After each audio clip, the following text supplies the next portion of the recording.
Hello बच्चों। तो भाई जो अपना पहला लेक्चर था आई होप आपने देख लिया होगा। उसमें अपन ने ये वाला सवाल मैंने आपको बोला था कि ट्राई करके आओ, तो उसमें अपनी क्लास मैंने बीच में बंद कर दी थी क्योंकि भाई आपको ज़्यादा लंबा सेशन ना मिले और अभी और बाकी आपके सवाल बचते, इसलिए सेकंड पार्ट आपका उस लेक्चर का यहाँ से मैं कंटिन्यू कर रहा हूँ। तो ये मैंने बोला था कि ये आप ट्राई करके आना। कॉपर हैज एक्सेप्शनल पॉजिटिव, ये वैल्यू y, कॉपर के पास ये वाली वैल्यू जो है वो पॉजिटिव क्यों होती है, तो हम यहाँ पे देखने वाले हैं वो क्यों होता है। तो रीजन आपके पास क्या होता है, सवाल आपके पास ये आएगा कि सर M2+ से M+ वाली जो आपकी M वाली जो वैल्यू होती है कॉपर के लिए, समझना कॉपर के लिए वो क्या होती है भाई, वो ज्यादा क्यों होती है। रीजन क्या पूछा, ये वाली वैल्यू क्या होती है उसके लिए भाई पॉजिटिव होती है। एज अपन ने इलेक्ट्रोकेमिस्ट्री में भी देखा हुआ है, कॉपर +2 से लेकर कॉपर की वैल्यू अपने पास E0 वैल्यू कितनी होती है, 0.34 वोल्ट होती है। आई होप आप सब रिकॉल कर पा रहे हो। यस सर, हम तो ये रिकॉल कर पा रहे हैं, काफी शानदार ये हमें देखने को मिला। ओके, तो भाई यहाँ पे समझना ये वैल्यू पॉजिटिव क्यों होती है। तो उल्टी वैल्यू से मैं आपको यहाँ पे एक्सप्लेन करूंगा। उल्टी वैल्यू का मतलब क्या होता है भाई, अपन यहाँ पे कॉपर से अपन कॉपर +2 जाने की कोशिश करेंगे, राइट।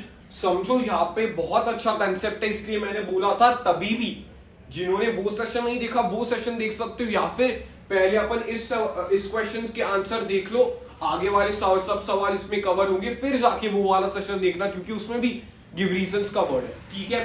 तो कॉपर से भाई साहब अपने पास क्या आ गया, कॉपर 2+ आ गया। हाँ सर, कॉपर 2+ आ गया।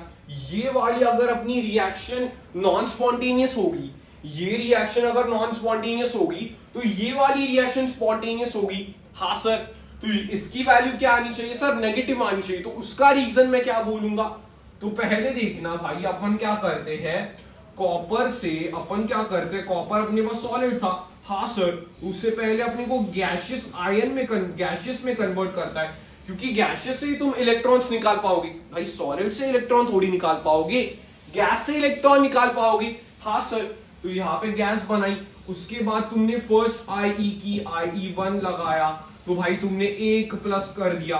उसके बाद ये गैस में था, उसके बाद तुमने IE2 लगाई, उससे कॉपर 2+ में कन्वर्ट किया और ये भी गैस में था। उसके बाद तुमने इसे हाइड्रेट कर दिया, उसके बाद तुमने इसे हाइड्रेशन एनर्जी लगा के तुमने कॉपर +2 एक्वस में कन्वर्ट कर दिया। यस, ये आपको सीरीज ऑफ स्टेप्स समझ में आने चाहिए, ये काफी इंपॉर्टेंट है सीरीज ऑफ स्टेप्स को समझना, ताकि अपना बेसिक कंसेप्ट इसका बन सके। कि आपको ये सीरीज ऑफ स्टेप्स समझ में आ रहे हैं कि भाई कॉपर आपके पास सॉलिड में था, कॉपर जो हमारे पास सॉलिड में था वो आपका उससे आपका ऐसे कुछ चेंज होगा, ऐसे कुछ चेंज होगा। हाँ सर, ऐसे कुछ चेंज होगा। अगर मैं आपको ये कहूंगा ये वाली रिएक्शन आपकी नॉन स्पॉन्टेनियस हो गई, ये वाली रिएक्शन आपकी नॉन स्पॉन्टेनियस हो गई, ऐसी वाली, ये जो पूरा चार्ट है वो अगर आपके पास नॉन स्पॉन्टेनियस हो गया तो भाई बात आएगी, नॉन स्पॉन्टेनियस होगा तो बात बनेगी। हाँ सर, तो यहाँ पे रीजन क्या लिख सकते हो कि कॉपर से कॉपर +2 जाना नॉन स्पॉन्टेनियस है, ड्यू टू ये वाली क्या होती है सर, ये वाली होती है एटोमाइजेशन। यस, तो अपन यहाँ पे एक रीजन लिखेंगे कि भाई यहां से यहां पे जाना मुश्किल है, कॉपर से कॉपर 2+ जाना मुश्किल क्यों करूंगा, क्योंकि यहाँ पे कुछ तो अपने पास होगा। यस सर, तो एटोमाइजेशन में यहाँ पे क्या लिख सकते हो, पहला पॉइंट आपके पास आ जाएगा, that is high enthalpy of atomization. High enthalpy of atomization वाला आपके पास यहाँ पे देखना चाहिए, ये वाला इंपॉर्टेंट बन जाता है, ये वाला पहला आपका रीजन हो जाएगा, that will B high enthalpy of atomization. कि भाई ये बन रहा नहीं है, ये अपने को एनर्जी देनी पड़ रही है, तो ज्यादा एनर्जी देनी पड़ेगी। हाँ सर, ज्यादा एनर्जी यहाँ पे देनी पड़ेगी। Yes, high enthalpy of atomization. तो एंथैल्पी ऑफ एटोमाइजेशन क्या हुआ, एंडोथर्मिक हुआ क्योंकि भाई कठिन है, अपने को ये देना पड़ रहा है तो हाई है अपने पास, एंडोथर्मिक होगा। हाँ सर, एंडोथर्मिक हमारे पास ये वाला चीज होगा।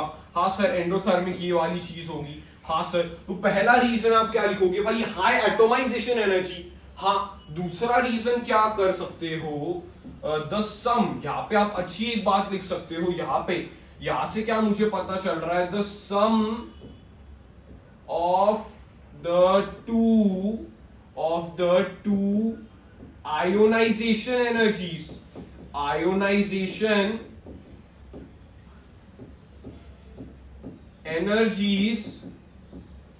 is greater than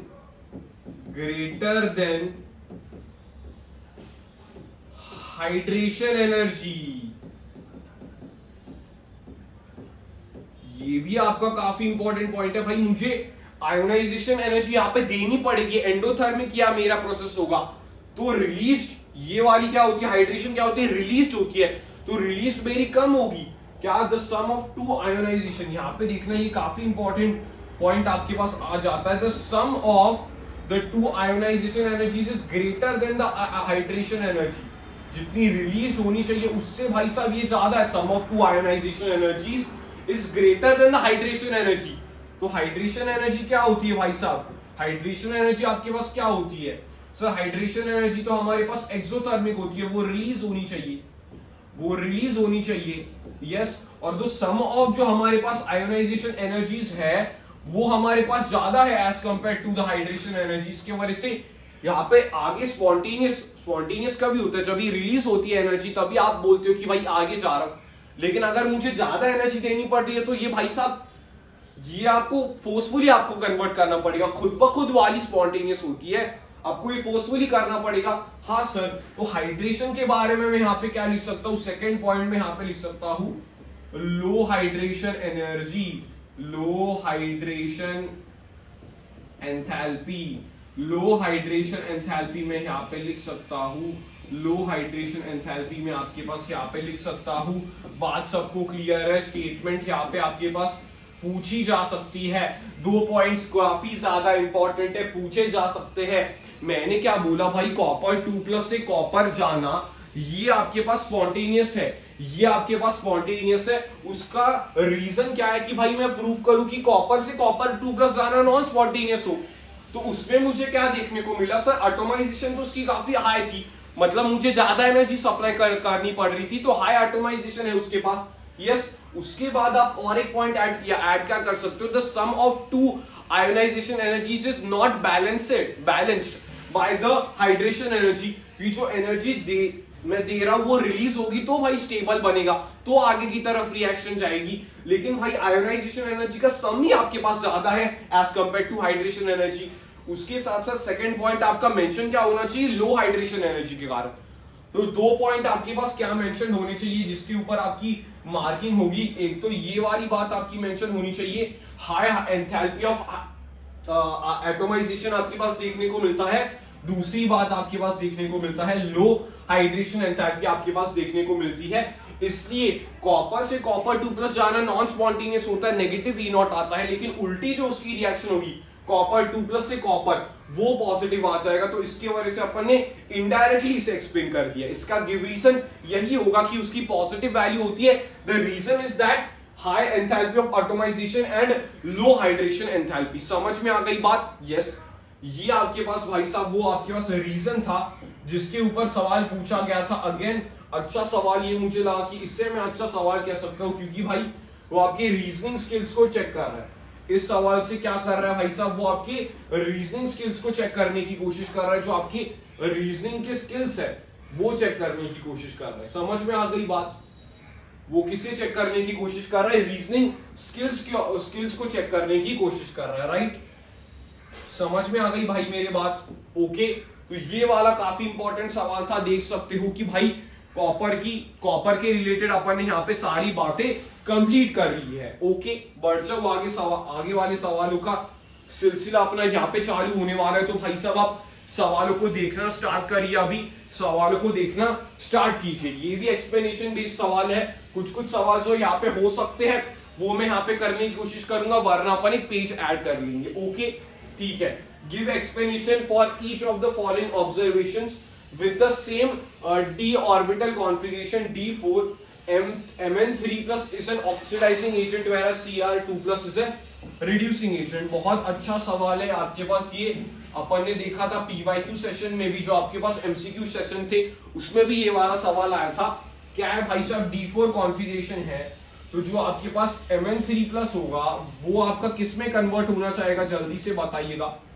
ये रीजन क्या है इसका, Mn3+ आपका ऑक्सीडाइजिंग एजेंट की तरह एक्ट क्यों करता है, क्योंकि Mn3+ आपके पास क्या करता है, एक इलेक्ट्रॉन लेता है, एक इलेक्ट्रॉन लेगा, दूसरे से एक इलेक्ट्रॉन लेगा, मतलब खुद रिड्यूस होगा, लेकिन दूसरे को ऑक्सीडाइज करेगा तो खुद ये इलेक्ट्रॉन लेगा और कन्वर्ट हो जाएगा spontaneously, it will be converted into Mn2+।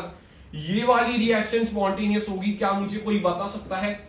हाँ सर, ये वाला तो काफी सिंपल है, यहां से यहां पे जाने वाली रिएक्शन स्पॉन्टेनियस होगी, क्योंकि जो Mn2+ हमारा है, ये वाला जो Mn2+ है that is 3d5 stability, half filled stability आ रही है, हाफ फील्ड स्टेबिलिटी आ रही है कि नहीं, हाफ फील्ड स्टेबिलिटी आ रही है, हाफ फील्ड स्टेबिलिटी आ रही है, हाँ सर हाफ फील्ड स्टेबिलिटी आ रही है। इसकी वजह से ये वाला रिएक्शन क्या होगा, ये वाला रिएक्शन क्या होगा, स्पॉन्टेनियस होगा, ये वाला रिएक्शन क्या होगा, स्पॉन्टेनियस होगा। इसलिए वो क्या करेगा, एक्सेप्ट करेगा एक इलेक्ट्रॉन को, एक्सेप्ट करेगा ये वाला रिएक्शन।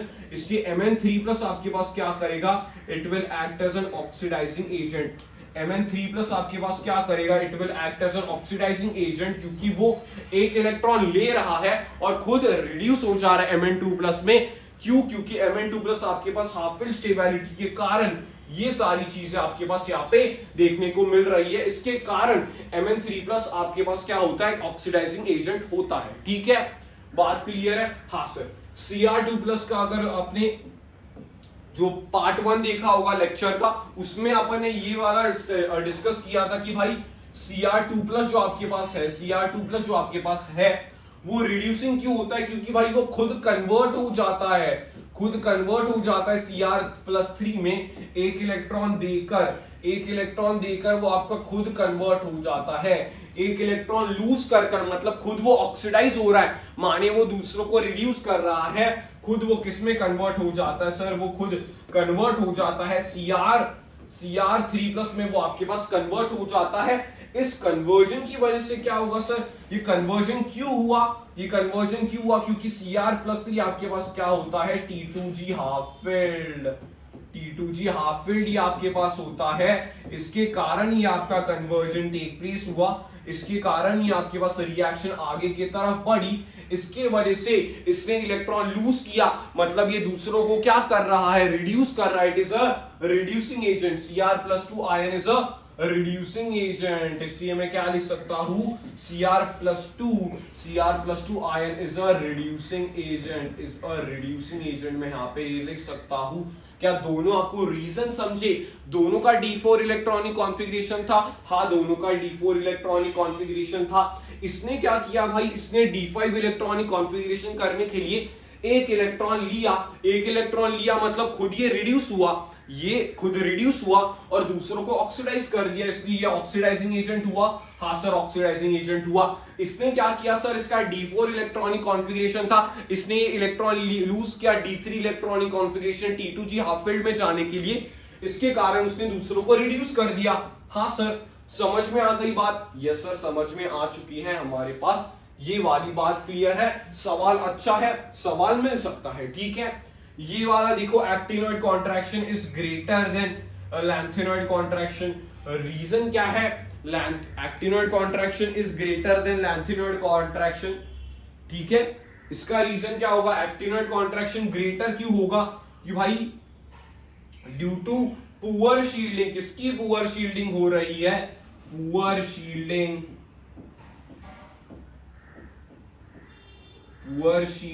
ऑफ 5f इलेक्ट्रॉन्स के कारण, poor shielding effect of 5f electrons के कारण आपके पास ये देखने को मिल रहा है कि भाई एक्टिनोइड कॉन्ट्रैक्शन लगता है। कॉन्ट्रैक्शन का मतलब क्या भाई, स्क्रीनिंग इफेक्ट। शील्डिंग इफेक्ट अगर कम होगा तो भाई इफेक्टिव न्यूक्लियर चार्ज बढ़ेगा और वो कॉन्ट्रैक्ट होगा। तो वो क्या कर रहा है, एक्टिनोइड कॉन्ट्रैक्शन ग्रेटर बता रहा है एलिमेंट टू एलिमेंट। क्यों ग्रेटर बता रहा है, क्योंकि भाई एक्टिनोइड्स में आपके पास क्या होता है, अगर मैं एक्टिनोइड्स की बात करूंगा अगर मैं एक्टिनॉइड्स की बात करूंगा तो यहाँ पे आपके पास the shielding effect of 5F आपके पास बड़ा होगा तो उसका शील्डिंग इफेक्ट और कम करेगा। तो एक्टिनॉइड्स में क्या करता है, 5F shielding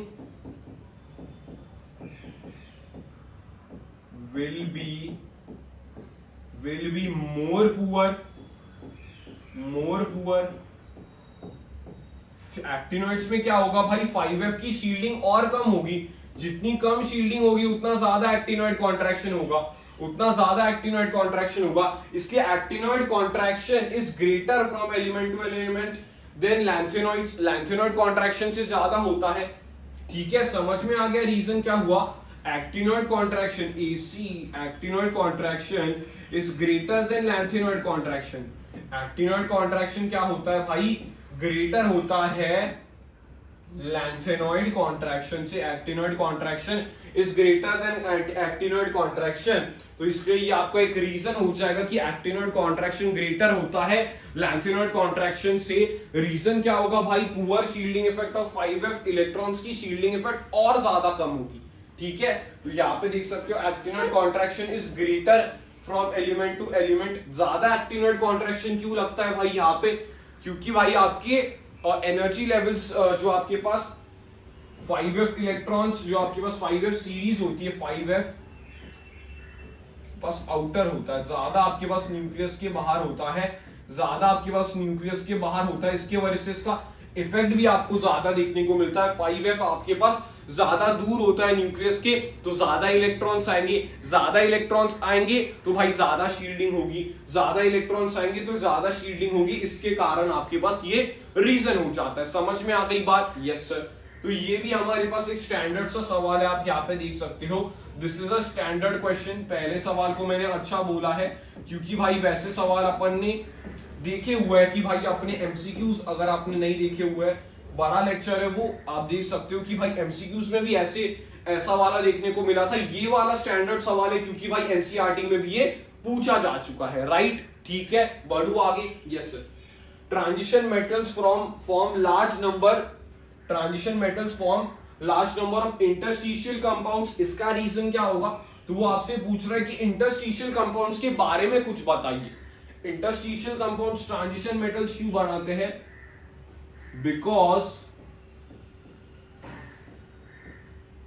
because in the crystal lattice of transition elements, small atoms are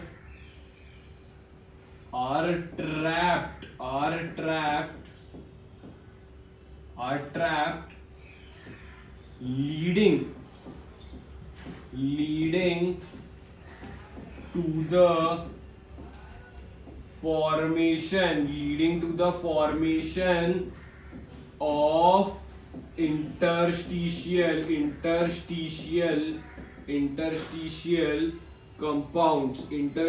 compounds की फॉर्मेशन हो रही है। उसका रीजन क्या है भाई? उसका रीजन ये है because large number of interstitial compounds ही क्यों बनाते हैं? Large number of interstitial compounds ही इसलिए बनाते हैं बिकॉज उनके जो क्रिस्टल लैटिस में, ट्रांजिशन एलिमेंट्स के जो क्रिस्टल लैटिस में आपके पास क्या ट्रैप हो जाते हैं? स्मॉल एटम्स ट्रैप हो जाते हैं। इसके कारण ये इंटरस्टिशियल कंपाउंड्स बनाते हैं। क्यों ट्रांजिशन एलिमेंट्स बनाते हैं इंटरस्टिशियल कंपाउंड्स? क्योंकि भाई उनके लैटिस में ये स्मॉल एलिमेंट्स आपके ट्रैप हो जाएंगे। जैसे भाई साहब आपके पास नाइट्रोजन हो गया, बोरॉन हो गया, हाइड्रोजन हो गया, कार्बाइड्स आपके पास हो जाएंगे, ऐसे कुछ आपके पास यहाँ पे ट्रैप हो जाते हैं। तो यहाँ पे वो क्या पूछ रहा है भाई? सिंपल सी आपके पास क्या पूछ रहा है? इंटरस्टिशियल कंपाउंड्स की डेफिनेशन पूछ रहा है। ठीक है, समझ में आ गया भाई साहब ये वाला कि वो क्या पूछने की कोशिश कर रहा है? हाँ सर, वो इंटरस्टिशियल कंपाउंड्स के बारे में पूछने की कोशिश कर रहा है, राइट? समझ में आ गई बात? Yes sir. तो ये वाला भी एनसीईआरटी में नहीं गिवन है, इसलिए आप यहाँ पे देख सकते हो कि भाई ऐसा गिव रीजन पूछा जा सकता है कि कभी कभी वो इंटरस्टिशियल कंपाउंड से पूछे कि भाई क्यों ट्रांजिशन एलिमेंट्स बनाते हैं, क्योंकि भाई उनके जो इंटरस्टाइसेस होते हैं उसके बीच में ये स्मॉल आपके पास एटम जो है वो ट्रैप्ड हो जाता है। राइट है, समझ में आ गई बात? यस सर, बात समझ में आ चुकी है। ओके भाई, बढ़ते हैं आगे वाले क्वेश्चन पे। ये तीनों जो आपके पास सवाल थे वो काफी इजी थे, इसलिए अपने को एक्स्ट्रा पेज की जरूरत नहीं पड़ी। Okay yes, the E0 Mn2 plus 2 Mn value for manganese is highly negative whereas Mn3 plus 2 Mn2 plus is highly positive। ये वाला सवाल भाई साहब अपन करके आ चुके हैं भाई। अगर आपने पिछला वाला सेशन देखा होगा तो उसमें ये वाला रीजन अपन ने दोनों कवर किए हैं। शॉर्ट में इसका एक्सप्लेनेशन कर देता हूं भाई। E0 आपके पास क्या होगा, E0 आपके पास क्या होगा भाई, Mn2 प्लस से Mn वाला आपके पास क्या होगा, हाईली नेगेटिव होगा। सर इसका रीजन क्या है? हाईली नेगेटिव का मतलब क्या होगा भाई, ये नॉन स्पॉन्टेनियस होगा। ये काम कैसे होगा सर? नॉन स्पॉन्टेनियस होगा। क्यों सर ये नॉन स्पॉन्टेनियस काम हो रहा है? द रीजन इज दैट, उसका रीजन क्या हो जाएगा, उसका रीजन ये कि भाई ये जो Mn2 प्लस है उसकी तुम कॉन्फ़िगरेशन देखने की कोशिश करो। सर ये तो D5 कॉन्फ़िगरेशन है, मतलब इसकी स्टेबल इलेक्ट्रॉनिक कॉन्फ़िगरेशन है। क्या मैं Mn2 प्लस वाली ये कॉन्फ़िगरेशन को स्टेबल इलेक्ट्रॉनिक कॉन्फ़िगरेशन कह सकता हूं? क्या मैं इसे स्टेबल इलेक्ट्रॉनिक कॉन्फ़िगरेशन कह सकता हूं? क्या मैं इसे स्टेबल इलेक्ट्रॉनिक कॉन्फ़िगरेशन कह सकता हूं? हाँ सर, स्टेबल इलेक्ट्रॉनिक कॉन्फ़िगरेशन आप इसे कह सकते हो। तो भाई स्टेबल इलेक्ट्रॉनिक कॉन्फ़िगरेशन से मैं यहाँ पे Mn में जा रहा हूं, that is 3d4s2 3d5 4s2 में यहाँ पे मैं जा रहा हूं। तो ये वाला क्या हुआ, उसके कंपैरिजन में ये वाला थोड़ा अनस्टेबल होगा। स्टेबल को डिस्टर्ब करोगे, स्टेबल यहाँ पे सिंपल बात है, स्टेबल को डिस्टर्ब करोगे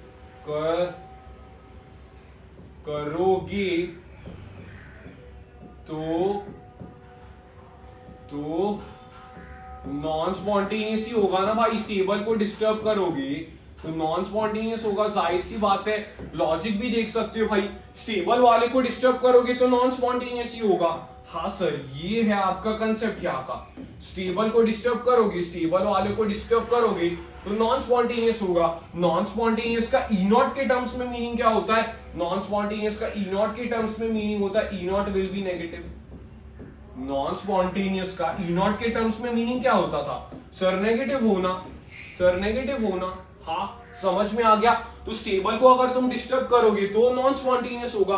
तो ये स्टेबल था, इसे डिस्टर्ब करके लेके जा रहे हो तो इसकी E0 वैल्यू कैसी होगी? यहां से मैं देख के बता सकता हूं सर इसकी E0 वैल्यू तो नेगेटिव होगी। इसकी E0 क्या होगी? नेगेटिव होगी। हाँ, तो वही पूछा था, E0 वैल्यू नेगेटिव थी। रीजन क्या था भाई? स्टेबल से तुम स्टेबल को डिस्टर्ब कर रहे हो, इसके वजह से तुम्हारा E0 क्या होगा? नेगेटिव होगा। हाँ sir, whereas E0 Mn3 plus 2 ये हाईली पॉजिटिव क्यों है? सर आपने तो पिछले ही पेज पे बता दिया था, जो Mn3 प्लस आपके पास होगा वो आपका कन्वर्ट हो जाएगा Mn2 प्लस में आपके पास कन्वर्ट हो जाएगा। तो Mn2 प्लस क्या है भाई? स्टेबल है। यस और नो? यस और नो? Mn2 प्लस आपके पास क्या है? स्टेबल है या नहीं? स्टेबल है गुरुजी, Mn2 प्लस इज स्टेबल। हाँ सर, Mn2 प्लस तो स्टेबल है। तो तुम अनस्टेबल से स्टेबल में आ रहे हो तो तुम्हारी रिएक्शन कैसी होगी? स्पॉन्टेनियस होगी। तो तुम स्टेबल पे आ रहे हो, D5 कॉन्फ़िगरेशन पे आ रहे हो, तो भाई यहाँ पे तुम्हारा वैल्यू क्या होगा? पॉजिटिव होगा। यहाँ पे वैल्यू क्या होगा? पॉजिटिव होगा। बात क्लियर है? वैल्यू क्या होगा? पॉजिटिव होगा। तो पहला सवाल क्या कोई रॉकेट साइंस पे ऊपर बेस्ड था? नहीं सर, काफी ज्यादा सिंपल सवाल था ये हमारे पास। ओके यस सर, पहला सवाल हो चुका है। दूसरी सवाल की डिस्कशन करनी पड़ेगी। Actinoid show wide range of oxidation states. Yes, ये wide range of oxidation state show करते थे, इसके कारण इनकी केमिस्ट्री भी कॉम्प्लिकेटेड हो जाती थी। तो उसका रीजन क्या है सर? ये क्यों वाइड रेंज शो करते हैं ऑक्सीडेशन स्टेट्स की? इसका रीजन है due to less energy gap between 5f 6d and 7s orbitals, ठीक है। ड्यू टू लेस गैप आपके पास होगा, due to less energy gap between 5f 6d और 7s ऑर्बिटल्स के कारण आपके पास ये देखने को मिलता है, सर। इसके वजह से क्या होगा,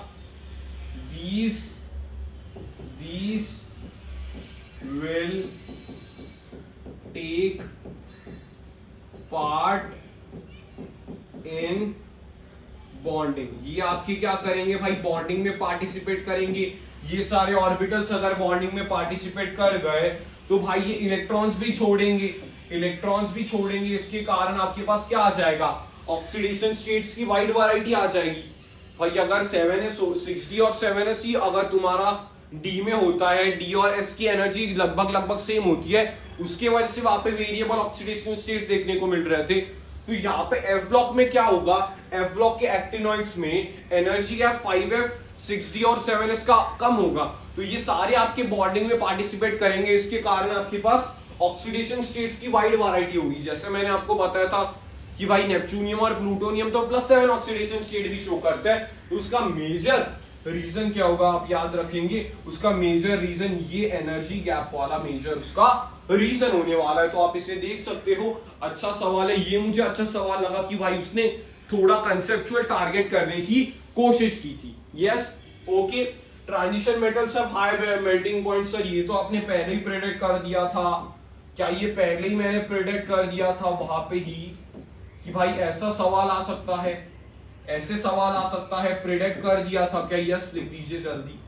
यस सर। क्या आप इसे आंसर करने की कोशिश करोगे कि ट्रांजिशन मेटल्स के पास हाई मेल्टिंग पॉइंट क्यों होता है? एक ही आप की पॉइंट्स क्या लिखोगे इसमें, की पॉइंट ऐड क्या करोगे, due to high number of unpaired, यूपीई क्या लिख रहा हूं, unpaired electrons in the d subshell, बात समझ में आनी चाहिए। Due to high number of unpaired electrons, आपको इसका और अच्छा रीजन भी पता है कि ये हाई इलेक्ट्रॉन्स क्या करते हैं। सर ये due to high number of unpaired electrons के कारण क्या हो जाएगा, हाई अनपेयर्ड इलेक्ट्रॉन ज्यादा हुए, शॉर्ट में मैं आपको बता रहा हूं, अगर अनपेयर्ड इलेक्ट्रॉन ज्यादा हुए तो मेटल बॉन्डिंग ज्यादा होगी, मेटल बॉन्डिंग क्या होगी, ज्यादा होगी। मेटल बॉन्डिंग ज्यादा होगी तो मेल्टिंग पॉइंट क्या होगा, ज्यादा होगा। तो ऐसे भी आपको लिखना आना चाहिए कि अगर अनपेयर्ड इलेक्ट्रॉन ज्यादा हुए तो मेटल फ्रीक्वेंट मेटल बॉन्डिंग होगी, फ्रीक्वेंट मेटल बॉन्डिंग के कारण मेल्टिंग पॉइंट आपके पास ज्यादा होगा। हाँ सर मेल्टिंग पॉइंट ज्यादा होगा, बात क्लियर है? हाँ सर बात क्लियर है। ओके पता चल गई बात। यस। तो हाँ ये देखो आपके पास ऐसे सवाल अपन ने नहीं किए थे, बैलेंसिंग वाले सवाल अपने कहां ना कहां बच रहे थे, तो क्या आप उसे अटेम्प्ट करना चाहोगे? बैलेंसिंग वाले सवालों को आप यहाँ पे अटेम्प्ट करने की कोशिश कीजिए। बैलेंसिंग वाले सवालों को 5SO3 2 minus plus 2MnO4 minus plus 6H plus आपके पास क्या देगा भाई, यहाँ पे MnO4 है, MnO4 आपका किस में कन्वर्ट हो जाएगा सर, 2Mn2 प्लस में हमारे पास कन्वर्ट हो जाएगा। यस। तो ये आपके पास 5SO3 2 माइनस आपके पास है, तो किस में कन्वर्ट हो जाएगा, इसकी ऑक्सीडेशन स्टेट क्या है भाई मेरे, +4 ऑक्सीडेशन स्टेट है, सल्फाइट है, किस में कन्वर्ट हो जाएगा, सल्फेट में। तो सल्फेट यहाँ पे लिख दीजिए कितने, 5 सल्फेट लिख दीजिए, 5SO4 2 माइनस आपके पास यहाँ पे आ जाएगा। हाँ सर आ जाएगा, यहाँ पे देख लो, समझ में आ गई बात। यस, H2 आपके पास यहाँ पे कितने H प्लस है, उतने ही भाई आपके पास आधे उसके 3H2O यहाँ पे ऐड कर दो, 3H2O यहाँ पे आपके पास ऐड कर दो, इतना ही आपके पास है। सेम देखो चार्ज आपके पास यहाँ पे 10 माइनस है, यहाँ पे 4 प्लस है, -6 है, यहाँ पे भी आप देख सकते हो, यहाँ पे -10 है, यहाँ पे -2 है, यहाँ पे +6 है, तो यहाँ पे -6 यहाँ पे भी आ गया, -6 आपके पास यहाँ पे भी आ जाएगा। तो ये जो आपके पास रिएक्शन है वो आप बैलेंस रिएक्शन के फॉर्म में आपको बस यहाँ पे लिखना पड़ेगा। बाकी तो सेम आपके पास ऑक्सीडाइजिंग नेचर आपके पास Mn का होगा कि Mn आपके पास हायर ऑक्सीडेशन स्टेट में ऑक्सीडाइज कर देता है दूसरों को और खुद रिड्यूस हो जाता है Mn के 2+ में। ठीक है, ये आपके पास क्या बता रहा है भाई, H+ सर क्यों दिया हुआ, ये आपके पास बता रहा है भाई ये एसिडिक मीडियम है। ठीक है, एसिडिक मीडियम में ही पता चलेगा ना भाई ये Mn+2 में कन्वर्ट हुआ। हाँ सर कन्वर्ट हुआ। ये वाला देखो MnO4- plus H2O plus I-, यहाँ पे H+ नहीं लिखा हुआ, यहाँ पे H+ नहीं लिखा हुआ है, तो ये एल्कलाइन कुछ मीडियम में होगा, एल्कलाइन मीडियम में होगा। हाँ सर एल्कलाइन मीडियम में होगा। तो यहां से तुम्हें मीडियम का पता करना जरूरी है। यहां से क्या बोल सकता हूं मैं, एल्कलाइन मीडियम में होगा, कहा ना कहा। हाँ सर एल्कलाइन मीडियम में है, तो यहाँ पे आपके पास क्या बनेगा, पहली बात तो Mn किस में कन्वर्ट हो जाना चाहिए सर, Mn हमारे पास MnO4 में, Mn हमारे पास किस में कन्वर्ट होना चाहिए, MnO4 में कन्वर्ट, सॉरी MnO2 में कन्वर्ट होना चाहिए। 2 Mn थे तो 2 MnO2 में हमारे पास कन्वर्ट होनी चाहिए। I- हमारा किस में कन्वर्ट होना चाहिए, I- हमारे पास आयोडेट में कन्वर्ट होना चाहिए। ये इंपॉर्टेंट स्टेप है। एल्कलाइन मीडियम में या फिर न्यूट्रल फेंटली बेसिक मीडियम में आपका किस में कन्वर्ट हो जाए, I- आयोडेट में आपके पास कन्वर्ट होता है। ठीक है, समझ में आ गई बात। यस आपके पास ये आ जाएगा। तो भाई यहाँ पे H2O ने लिखा हुआ है, तो आप यहाँ पे OH- ऐड कर सकते हो। यहाँ पे देखो H2O, एक H2O लिखा हुआ है, तो यहाँ पे आप बैलेंस करके देख लो चार्ज कितना है भाई, 2- यहाँ पे चार्ज है, यहाँ पे 1- आपके पास चार्ज आ गया। तो ये आयोडेट देखो यहाँ पे कितने ऑक्सीजन, एक बार बैलेंस करके देखना, 4 ऑक्सीजन यहाँ पे है, यहाँ पे 8 ऑक्सीजन है और 9 ऑक्सीजन यहाँ पे दिए हुए हैं। यहाँ पे कितने, 4 और यहाँ पे 4 के साथ 7, तो 2 और चाहिए, 2 और आपके पास यहाँ पे चाहिए होंगे, 2 O- आपको OH आपको यहाँ पे चाहिए होंगे, 2 OH- आपको यहाँ पे चाहिए होंगे। तो H आपके पास बैलेंस हो गए। I की बस बात चल रही थी, I आपके पास बैलेंस्ड है, I आपके पास यहाँ पे बैलेंस्ड है, 2I 2H 2I 1, yes balanced आपके पास ये पूरी रिएक्शन हो जाएगी। तो यहाँ पे मैंने बताया है एल्कलाइन मीडियम को कैसे चेक किया जा सकता है। ये आपके पास कुछ अच्छा सवाल मुझे लग रहा है सर, ये वाला अच्छा सवाल था, जिनके भी पेपर में मतलब ऐसा सवाल देखने को मिलेगा वो आप अच्छे से थोड़ा चौंकने में रहेंगे इस सवालों में कि भाई बेसिक मीडियम दिया हुआ है, एसिडिक मीडियम दिया हुआ है, क्योंकि आइडेंटिफाई करने के लिए कुछ वो हिंट्स देगा। सर यहाँ पे जैसे उसने H+ दिया था तो एसिडिक मीडियम है, यहाँ पे H2O उसने इस साइड पे दिया था, तो हमें अपने दिमाग के थोड़े घोड़े दौड़ाने पड़ेंगे कि सर ये कहा ना का एल्कलाइन फेल्डली एल्कलाइन मीडियम में हुआ होगा। ठीक है, और उसने अच्छा केस उठाया, उसने I- से आयोडेट का केस उठाया, जहां पे आप कंफ्यूज होते हो वैसा वाला केस उसने यहाँ पे उठाया। तो भाई बैलेंस मैंने आपको यहाँ पे करके दे दिए हैं, तो आप इसे देख सकते हो। Again a very interesting and very good question यहाँ पे अपना कवर हो जाता है, राइट। यहाँ पे भी कुछ जरूरत नहीं पड़ी भाई लेने की, क्योंकि सारा ही आपका इस पेज में कवर हो रहा था। देखो 5 मार्कर है, तो देख के चलता हूँ भाई, एक तो आपको अच्छा सवाल देखने को मिलेगा 5 मार्कर में, क्योंकि CBSE का सवाल है। ठीक है, when pyrolusite ore is fused with KOH in presence of air, a dark green color compound is formed। देखो क्या होता है, ये रिएक्शन बेस्ड सवाल है जो आते ही स्टैंडर्ड सवाल अब मैं करूंगा। इसे MnO2 जो आपके पास होता है, जब भी अपन उसे KOH में डालते हैं और कोई ऑक्सीजन वाला मीडियम KNO3 वगैरह देते हैं, उसको यहाँ पे मीडियम देते हैं ऑक्सीडाइज करने के लिए, तो ये आपका पहले किस में कन्वर्ट हो जाता है सर, ये आपके पास कन्वर्ट हो जाता है कि पोटेशियम लिख दूं यहाँ पे K2MnO4 में आपके पास ये कन्वर्ट हो जाता है। इसे क्या कहा जाता है भाई, ये ग्रीन कलर का होता है। हिंट आप देखना, वो हिंट हमेशा कहा ना कहा कुछ तो देंगे हिंट। उसने इस बार हिंट क्या दिया था भाई, ग्रीन कलर का। ग्रीन कलर का ये आपके पास देखने को मिलता है, हरे रंग का देखने को मिलता है, ग्रीन कलर का देखने को मिलता है। हाँ सर ये ग्रीन कलर का है, तो ये आपके पास क्या बनेगा, मैंगनेट बनेगा, मैंगनेट बनेगा। तो ए आपके पास क्या होगा, ए का फॉर्मूला तो लिख दीजिए K2MnO4 आपके पास बन जाएगा, मैंगनीड बन जाएगा। पोटेशियम का क्या बन गया, मैंगनीड बन गया। हाँ सर मैंगनीड बन गया, यस।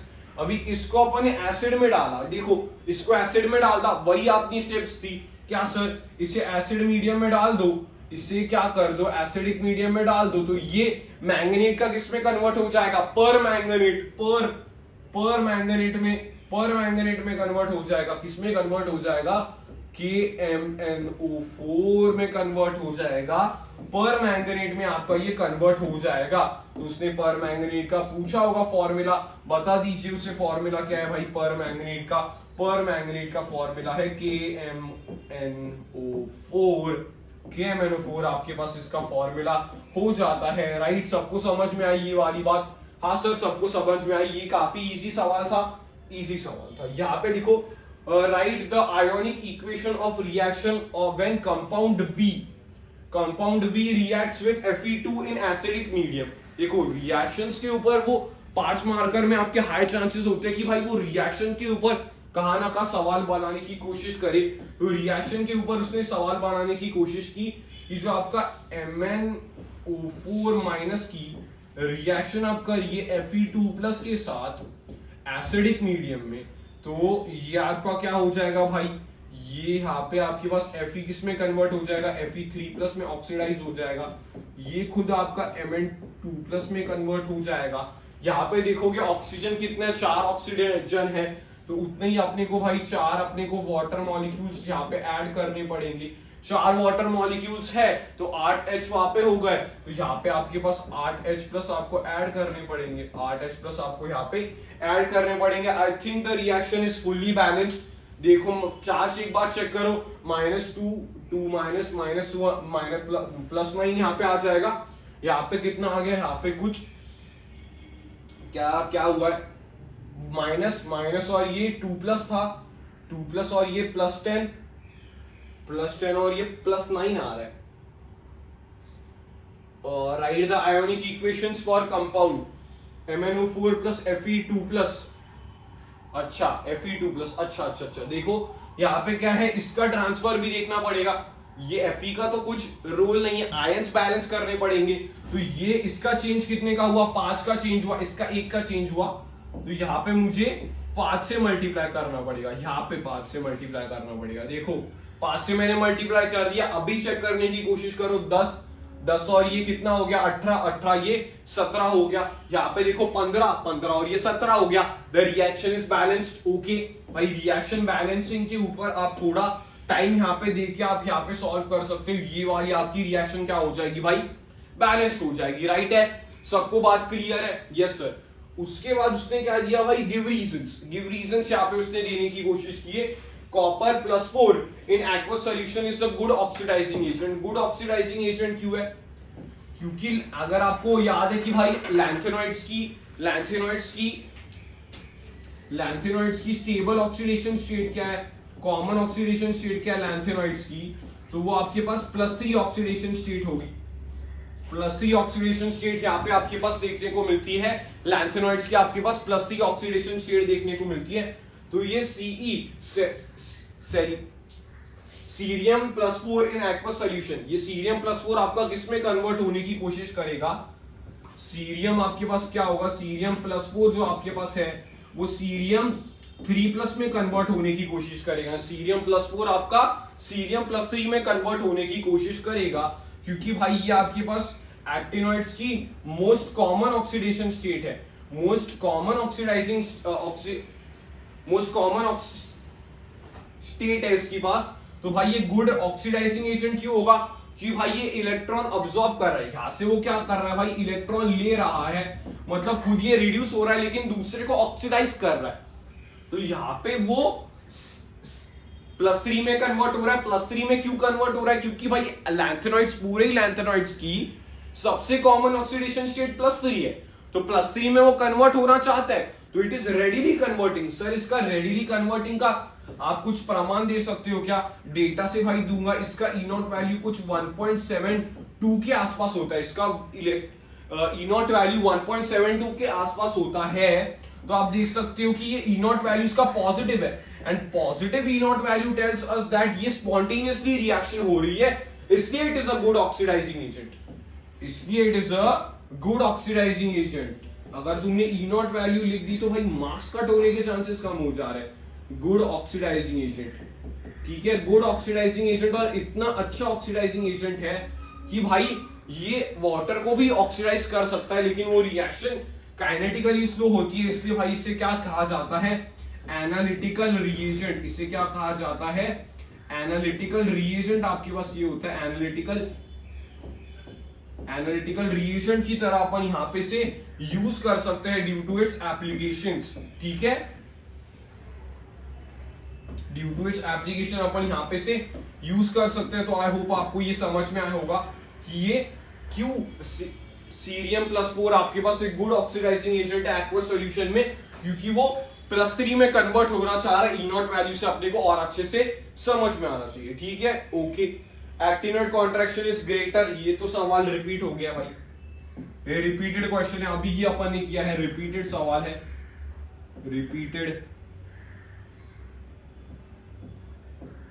रिपीटेड आपके पास ये सवाल है, आप इसे अटेम्प्ट कर सकते हो। जो मैंने बताया था एक्टिनोइड कॉन्ट्रैक्शन आपका लैंथेनोइड कॉन्ट्रैक्शन से ज्यादा होता है, कि 5F की शील्डिंग और ज्यादा कम हो जाती है। यस, नीचे वाला भाई सब सवाल यहाँ पे देख लो, E naught for zinc 2+ value is more negative than expected, whereas copper 2+ to copper is positive. देखो यहाँ पे पेज की शायद से जरूरत पड़ेगी, क्योंकि उसने क्या दिया हुआ है वो अपने को चेक करना पड़ेगा। तो ई नॉट वैल्यू उसने क्या बोली है, जिंक 2+ से जिंक जाने की ई नॉट वैल्यू आपके पास कैसी होगी, तो चेक मत करो, वो नेगेटिव उसने दे रखी है, लेकिन तुम खुद निकाल सकते हो ये वाली वैल्यू। हाँ सर, ये क्या होगा भाई, जिंक आपके पास यहां पे है,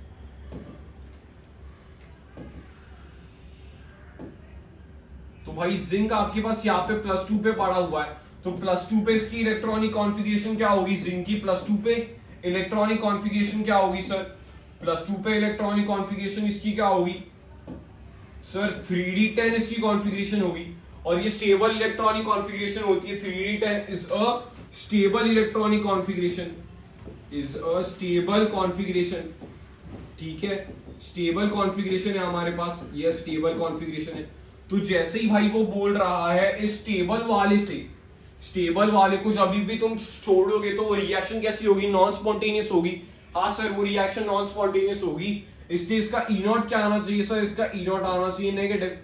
इसका ई नॉट क्या आना चाहिए भाई मेरे, नेगेटिव आना चाहिए। तो वो तो हमने बता दिया, स्टेबल कॉन्फ़िगरेशन को डिस्टर्ब करोगे तो ई नॉट नेगेटिव आ जाएगा, एज कंपेयर टू ये वाले रिएक्शन में नेगेटिव आ जाएगा ना, नेगेटिव आ जाएगा। यस, तो इसकी वैल्यू आपने इलेक्ट्रोकेमिस्ट्री में देखी है कि भाई इसकी वैल्यू क्या आ जाएगी, लगभग इसकी -0.76 इसकी वैल्यू आ जाती है वोल्ट्स में। इतनी नेगेटिव वैल्यू से अपने को क्या समझ रहा है कि भाई ये रिएक्शन क्या होगी सर, ये रिएक्शन हमारे पास नॉन स्पॉन्टेनियस रिएक्शन होगी, ठीक है, बात क्लियर है। यस, तो रीजन क्या था भाई, अपन एक स्टेबल कॉन्फ़िगरेशन को डिस्टर्ब कर रहे हैं, दैट इज 3d10 कॉन्फ़िगरेशन को डिस्टर्ब कर रहे हैं, इसलिए ये से रीजन देखने को मिला। ओके, समझ में आ गई बात। यस, दूसरी बात उसने क्या बोली, दूसरी बात चेक करते हैं। पहली बात तो हो गई है, value is more negative than expected, whereas copper 2+ to copper is positive. Copper 2+ to copper वाली अपन ने चीजें कर ली है, ठीक है। यहां पे कॉपर 2 से ई नॉट ऑफ कॉपर 2 से कॉपर वाली बातें अपन ने यहाँ पे कर ली है, जो कि +0.34 आती है, उसकी वैल्यूज की अपन ने रीजन डिटेल में मैंने डिस्कस किया है। आई होप वो आपको समझ में आया, वो काफी इंपॉर्टेंट सवाल था। तो मैंने आपको क्या बोला था भाई, 2 पॉइंटर्स उसके याद रखो, 2 पॉइंटर्स उसके याद रखो। कौन कौन से, कि भाई पहली उसकी high atomisation energy, high atomisation energy, high atomisation energy, पहली बात थी उसकी हाई एटोमाइजेशन एनर्जी। दूसरी उसकी बात क्या थी, दूसरी उसकी बात थी लो हाइड्रेशन एनर्जी, लो हाइड्रेशन एनर्जी, लो हाइड्रेशन एनर्जी। बात सही है, लो हाइड्रेशन एनर्जी और लो एटमाइजेशन एनर्जी। तो ये अपन ने ओवरऑल डिस्कशन कर लिया कि भाई जो आपका लास्ट सवाल था यहाँ पे अच्छा सवाल है, पूछा जा सकता है, क्योंकि जिंक के बारे में पहले उसने बात की और फिर कॉपर के बारे में बात करते हुए वो चला गया था। ठीक है, I hope this question is clear. Last वाला सवाल अच्छा था, पहले उसने जिंक के बारे में बात किया और बाद में वो कॉपर पे चला गया था। कॉपर के बारे में अपन ने डिटेल में डिस्कशन किया था, इसलिए मैंने आपको बस 2 पॉइंट्स यहाँ पे बताया। तो ये वाला सवाल आप अच्छा उसे मार्क कर सकते हो, ये वाला सवाल नेगेटिव वैल्यू वाला और ये वाला। ठीक है, बाकी डिस्कशंस तो यहाँ पे ही हो गए थे क्योंकि बाकी सवाल छोटे मोटे थे। ओके ओके, ये एक्सप्लेनेशन हो गया था अपना और बढ़ते अगले वाले सवाल के ऊपर। तो ये भी भाई 5 मार्कर अपने पास सवाल है। While studying the periodic properties, Aarti came across an abnormal behavior in the atomic size of HF। HF की एटॉमिक साइज के पास आ गए, मतलब HF जो आपके पास था हाफनियम और उसको जर्कोनियम की साइज सही लगी, मतलब सेम सी लगी। हाफनियम और जर्कोनियम की साइज उसे सिमिलर सी लगी। उसका रीजन क्या है? Both have similar atomic size, उसका रीजन क्या है? Which phenomena is responsible for the behavior and defined it। और डिफाइन करने की कोशिश कीजिए उसे। तो रीजन क्या है भाई उसका? Lanthanoid contraction. उसका रीजन क्या है? आरती को जो मिला उसका रीजन क्या था? उसका रीजन था लैंथेनॉइड कॉन्ट्रैक्शन। लैंथेनॉइड कॉन्ट्रैक्शन वहां पे हुआ था, ये उसका रीजन था। हाँ सर, लैंथेनॉइड कॉन्ट्रैक्शन से ज्यादा सवाल आने की प्रोबेबिलिटी बढ़ जाती है क्योंकि भाई ये अच्छा टॉपिक है। ठीक है, लैंथेनॉइड कॉन्ट्रैक्शन आपके पास आता है, यस। उसके बाद वो बोल रहा है डिफाइंड इट। लैंथेनॉइड कॉन्ट्रैक्शन क्या होता है? Due to poor shielding of 4f electrons. Due to poor shielding of 4f electrons क्या होगा भाई? Z इफेक्टिव बढ़ेगा, Z effective increases and the size decreases. तो ये रीजन होता है 4f जो आपके पास 4f इलेक्ट्रॉन्स है उनकी पुअर शील्डिंग इफेक्ट के कारण ओवरऑल अपना Z इफेक्टिव बढ़ता है। Z इफेक्टिव बढ़ने के कारण आपकी साइज क्या होगी? डिक्रीज होगी। ठीक है, डिफाइन भी कर लिया शॉर्ट वे में। Okay, mention any other consequences of the above phenomena. Other consequences इस फिनोमिना की क्या हो सकते हैं? अदर कॉन्सिक्वेंसेस इसके हो सकते हैं, पहला हो सकता है difficulty in separation. Difficulty in separation of lanthanoids.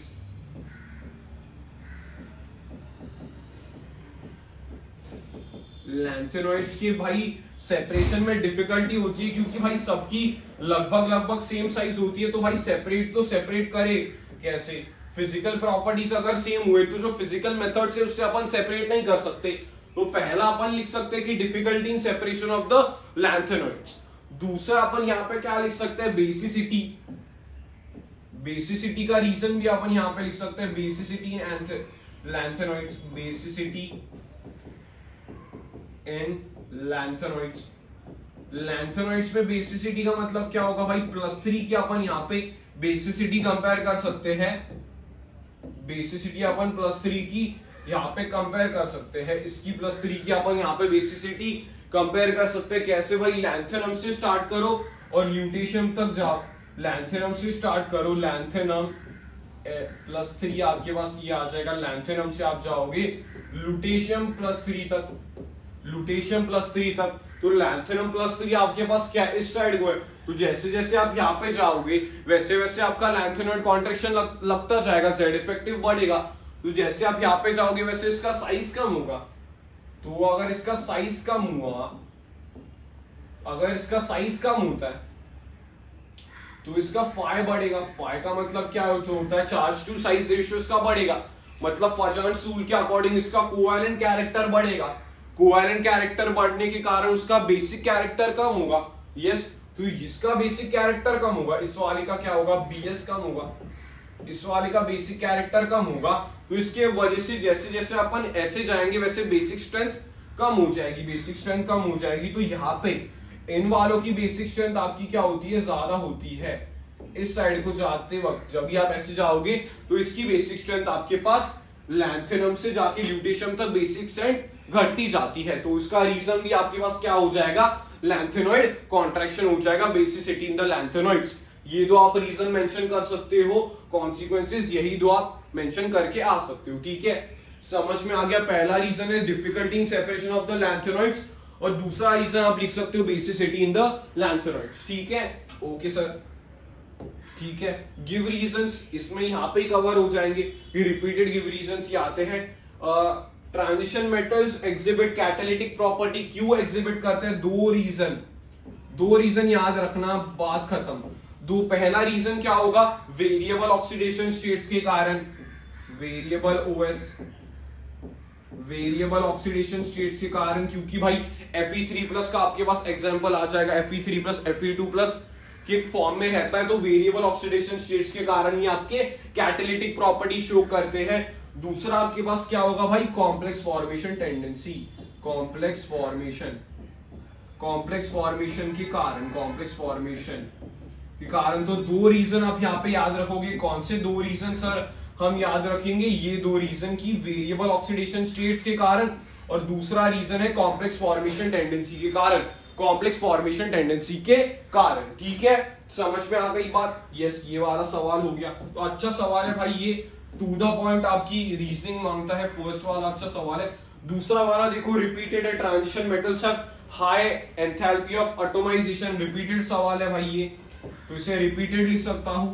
Try आपको बोल सकता हूं, ट्राई करिए, क्योंकि भाई सिंपल आपके पास एनसीईआरटी का सवाल है। आंसर मैं इसका बता देता हूं ओरली की, आपके पास अनपेयर्ड इलेक्ट्रॉन्स ज्यादा होते हैं डी ब्लॉक एलिमेंट्स में, इसके वजह से उनकी एटॉमाइजेशन एनर्जी हाई होती है। ठीक है, उसके बाद आपके पास होता है scandium is a transition element whereas zinc is not, तो ये भी अपन ने किया हुआ है भाई पहले प्रैक्टिस सेशन में। तो स्कैंडिनियम की अगर आप इलेक्ट्रॉनिक कॉन्फ़िगरेशन लिखोगे तो वो 3d1 होती है और 4s2 होती है। तो यहाँ पे आप देख सकते हो कि भाई पार्टली फिल्ड डी सबशेल की यहाँ पे जरूरत होती है, यहाँ पे पार्शली फिल्ड डी सबशेल की आपके यहाँ पे जरूरत होती है, तो ये ट्रांजिशन एलिमेंट हो जाएगा। लेकिन जिंक की अगर मैं बात करता हूं तो zinc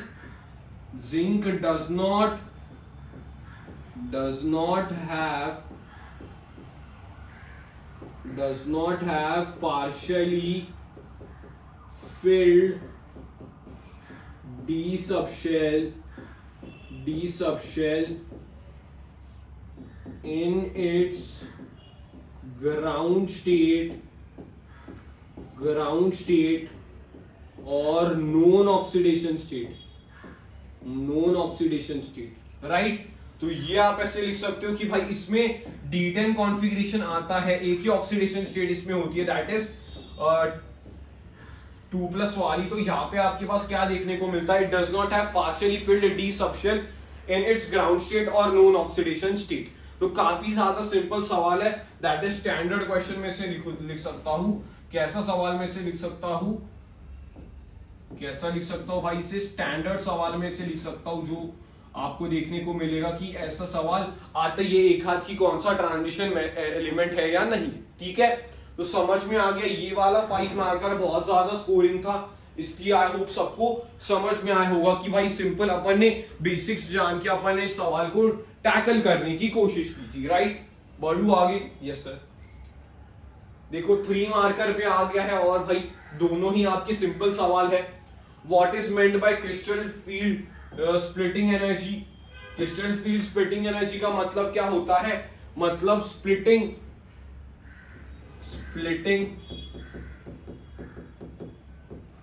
of the orbitals in spherical crystal field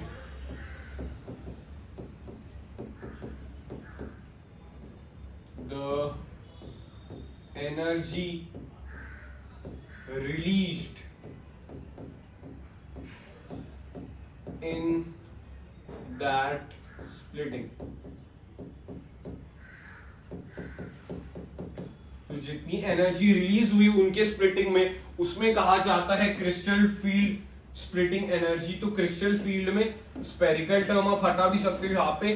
तो स्प्लिटिंग होते हैं डी ब्लॉक डी ऑर्बिटल्स का आपके पास स्प्लिटिंग होता है Eg और T2g में। तो इसके वजह से जो एनर्जी रिलीज होती है उस स्प्लिटिंग में, उसे ही अपन क्रिस्टल फील्ड स्प्लिटिंग एनर्जी कह देंगे। ठीक है, समझ में आ गई बात। शॉर्ट में डेफिनेशन लिखी है, एनसीईआरटी में जाके भी चेक कर सकते हो। ठीक है, for a D4 ion right the configuration. इसका कॉन्फ़िगरेशन लिखने बोल रहा है D4 के लिए। D4 आपके पास है, उसका कॉन्फ़िगरेशन लिख रहा है। ये क्या बोल रहा है भाई, आपका O कम होगा, O आपके पास कम होगा पेयरिंग से। तो यहाँ पे आपके पास क्या होगा भाई, यहाँ पे नो पेयरिंग आपके पास देखने को मिलेगी। नो पेयरिंग किसके केस में देखने को मिलती है, दैट इज WFL के कंडीशन में देखने को मिलती है। तो यहाँ पे आप कॉन्फ़िगरेशन कैसे लिखोगे, सर T2g में 3 इलेक्ट्रॉन्स आ जाएंगे, फिर एक वाला Eg में चला जाएगा, तो T2g 3 एंड Eg 1। ये तो स्टैंडर्ड सवाल है भाई, ऐसे सवाल आते ही रहते हैं कुछ ना कुछ। तो वो पेयरिंग एनर्जी के ऊपर खेलेगा या फिर वो ऑक्टाहेड्रल स्प्लिटिंग की एनर्जी के ऊपर खेल रहा होगा। ठीक है, दूसरी उसने बात की कि भाई पेयरिंग एनर्जी कम है। पेयरिंग एनर्जी कम है तो क्या होगा, पेयरिंग होगी, pairing occurs. Pairing occurs, pairing कौन करवाता है, SFL करवाता है। तो पेयरिंग करवा दो, तो यहाँ पे Eg में नहीं जाएगा, T2g 4 हो जाएगा। क्या लिख सकता हूँ भाई, T2g 4 और Eg 0, खत्म। इतना ही आपके पास था, इतना ही आपके पास था, राइट, इतना ही आपके पास था यहाँ पे। यस सर, इतना ही काफी सिंपल आपके पास ये था। Okay, explain why in tetrahedral coordination entities low spin complexes are rarely observe. Rarely observe क्यों होता है भाई यहाँ पे, because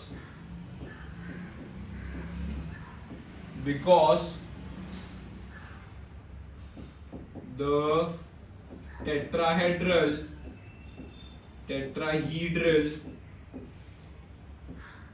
splitting energy is always less than the pairing energy. Pairing energy से हमेशा आपकी क्या होती है, टेट्राहेड्रल स्प्लिटिंग एनर्जी कम होती है। इसके कारण आपके पास क्या होगा, हमेशा आपके पास पेयरिंग नहीं होगी। यहाँ पे हमेशा आपको पेयरिंग नहीं देखने को मिलेगी। इसके वजह से लो स्पिन कॉम्प्लेक्सेस या फिर स्पिन पैड कॉम्प्लेक्सेस आपके पास देखने को रेयरली मिलेंगे, क्योंकि टेट्राहेड्रल स्प्लिटिंग एनर्जी आपके पास कम होगी as compare to the pairing energy. तो आप यहाँ पे लिख सकते हो कि जो टेट्राहेड्रल की एनर्जी होगी वो आपके पास कम होगी हमेशा पेयरिंग एनर्जी के साथ। इसके वजह से आपकी लो स्पिन कॉम्प्लेक्सेस यहाँ पे रेयर होते हैं, लो स्पिन कॉम्प्लेक्सेस यहाँ पे आपके पास रेयर होते हैं। इतनी भी अगर आपने बात मेंशन कर दी तो आपको करेक्ट सवाल, इस सवाल का करेक्ट आंसर मिल जाएगा। ठीक है, तो सर इसका रीजन क्या, मतलब इसका रिलेशन क्या होता है भाई, delta T is equals to 4/9 times of delta O। तो इससे भी सवाल पूछने के ज्यादा चांसेस होते हैं कि आपको डेल्टा O की वैल्यू दे देगा तो डेल्टा T की आपको वैल्यू वो पूछ सकता है। तो आपको ये रिलेशन मालूम होना चाहिए। एक्स्ट्रा मैंने यहाँ पे बता दिया क्योंकि इससे भी सवाल पूछे जा चुके हैं, राइट। समझ में आ गया। ये दो सवाल भी 3 मार्कर के हिसाब से भाई इजी सवाल थे और अच्छे सवाल थे, जिसके वजह से कंसेप्ट बच्चे के चेक हो सके। तो ये ऑल द वे अच्छा सवाल था, जिसकी वजह से कंसेप्ट्स वगैरह रिवाइज हो जाएंगे। ठीक है, समझ में आ गई बात। ओके, बढ़ू आगे। Yes sir. हाँ, ये भी हमारे पास 3 मार्कर सवाल है। Using valence bond theory explain the hybridization and magnetic character of the following. ठीक है, तो भाई कॉपर कोबाल्ट का 3+ आपको एक्सप्लेन करना है। ये वाला देखो, यहाँ पे ही जगह है, ए अपन यहाँ पे एक्सप्लेन करेंगे, VBT से एक्सप्लेन करना है। ठीक है, कोबाल्ट का भाई +3 है, कोबाल्ट का +3 में बोलो डी कौन सा कॉन्फ़िगरेशन होगा, सर D6 कॉन्फ़िगरेशन होगा, राइट, D6 कॉन्फ़िगरेशन होगा, D6 कॉन्फ़िगरेशन होगा। देख सकते हो भाई एनसीईआरटी का ही वो पूछ रहा है, D6 कॉन्फ़िगरेशन होगा। कैसा ही भाई आपके पास स्ट्रॉन्ग फील्ड लाइगैंड है, हाँ सर स्ट्रॉन्ग फील्ड लाइगैंड है, तो पेयरिंग होगी D6 कैसा होगा भाई, D6 कैसा होगा, माना कि आपको डब्बे के फॉर्म में दिखाना होता है ऐसा ऐसा 1 2 3 4 5 6 ऐसे आपके पास दिखाना होता है D6 कॉन्फ़िगरेशन। D6 कॉन्फ़िगरेशन के बाद भाई आपके पास SFL है, SFL होगा तो भाई पेयरिंग होगी, SFL होगा तो भाई पेयरिंग होगी। पेयरिंग के कारण आपके पास क्या होगा भाई, ये सारे जो आपके पास सिंगल सिंगल पड़े हुए थे वो अभी आपके पास पेड हो जाएंगे, 1 2 1 2 1 2 दो आपके पास यहाँ पे डब्बे बच गए डी के। यस सर, 2 डब्बे बच गए। उसके साथ साथ भाई साहब एस का आपके पास यहाँ पे डब्बा था, साथ ही साथ सर पी के हमारे पास यहाँ पे 3 डब्बे थे, 3 डब्बे तो भाई पी के भी थे। तो भाई ये जो आपके पास NH3 था वो आपका इन दोनों में डोनेट करेगा, मतलब ये आपके पास क्या हो जाएंगे, जो आपके पास अनपेयर्ड आपके पास है वो पहले आपके पास ये जो है दैट इज 6 डब्बे वो आपके क्या हो जाएंगे, हाइब्रिडाइज हो जाएंगे। हाँ सर, ये वाले डब्बे हमारे हाइब्रिडाइज हो जाएंगे, हाइब्रिडाइज हो जाएंगे डब्बे 1 2 3 4, ये डब्बे आपके हाइब्रिडाइज्ड हो गए। तो इन डब्बे में आपके पास क्या है, डोनेट करेगा NH3, आपका डोनेट करेगा NH3 यहाँ पे है, इसमें डोनेट करेगा एक NH3 भाई साहब यहाँ पे है, इसमें डोनेट करेगा एक NH3 यहाँ पे है, इसमें डोनेट करेगा एक NH3 ऊपर है यहाँ से डोनेट करेगा, एक NH3 इधर है इधर डोनेट करेगा, और एक NH3 आपके पास यहाँ से उसने डोनेट कर दिया। तो यहाँ पे उसने डब्बे में डोनेट कर दिए। तो यहाँ पे कौन से हाइब्रिडाइज्ड है भाई, यहाँ पे कौन से हाइब्रिडाइजेशन यहाँ पे आपके पास देखने को मिला, D2sp3 हाइब्रिडाइजेशन देखने को मिला। हाइब्रिडाइजेशन की बात समझ में आ गई, D2sp3 स्ट्रक्चर कैसे होगा भाई, इसका ऑक्टाहेड्रल स्ट्रक्चर होगा, तो हाइब्रिडाइजेशन लिख दिया D2sp3 होगा। उसके साथ साथ भाई उसका मैग्नेटिक बिहेवियर पूछ रहा है, यहाँ पे सर अनपेयर्ड इलेक्ट्रॉन्स कितने हैं, 0 होगा, तो म्यू आपके पास क्या होगा, 0 होगा, तो भाई ये आपके पास क्या होगा, डायामैग्नेटिक, ये आपके पास कैसा होगा, डायामैग्नेटिक होगा। बात क्लियर है, कैसा होगा भाई, डायामैग्नेटिक होगा, कि भाई अनपेयर्ड इलेक्ट्रॉन्स ही नहीं है उसमें, अनपेयर्ड इलेक्ट्रॉन्स ही नहीं है। एग्जैक्टली हूबहू NCERT की बातें यहाँ पे बताई हुई गई है, पूछी भी वही गई है, ठीक है, समझ में आ गया। Yes sir.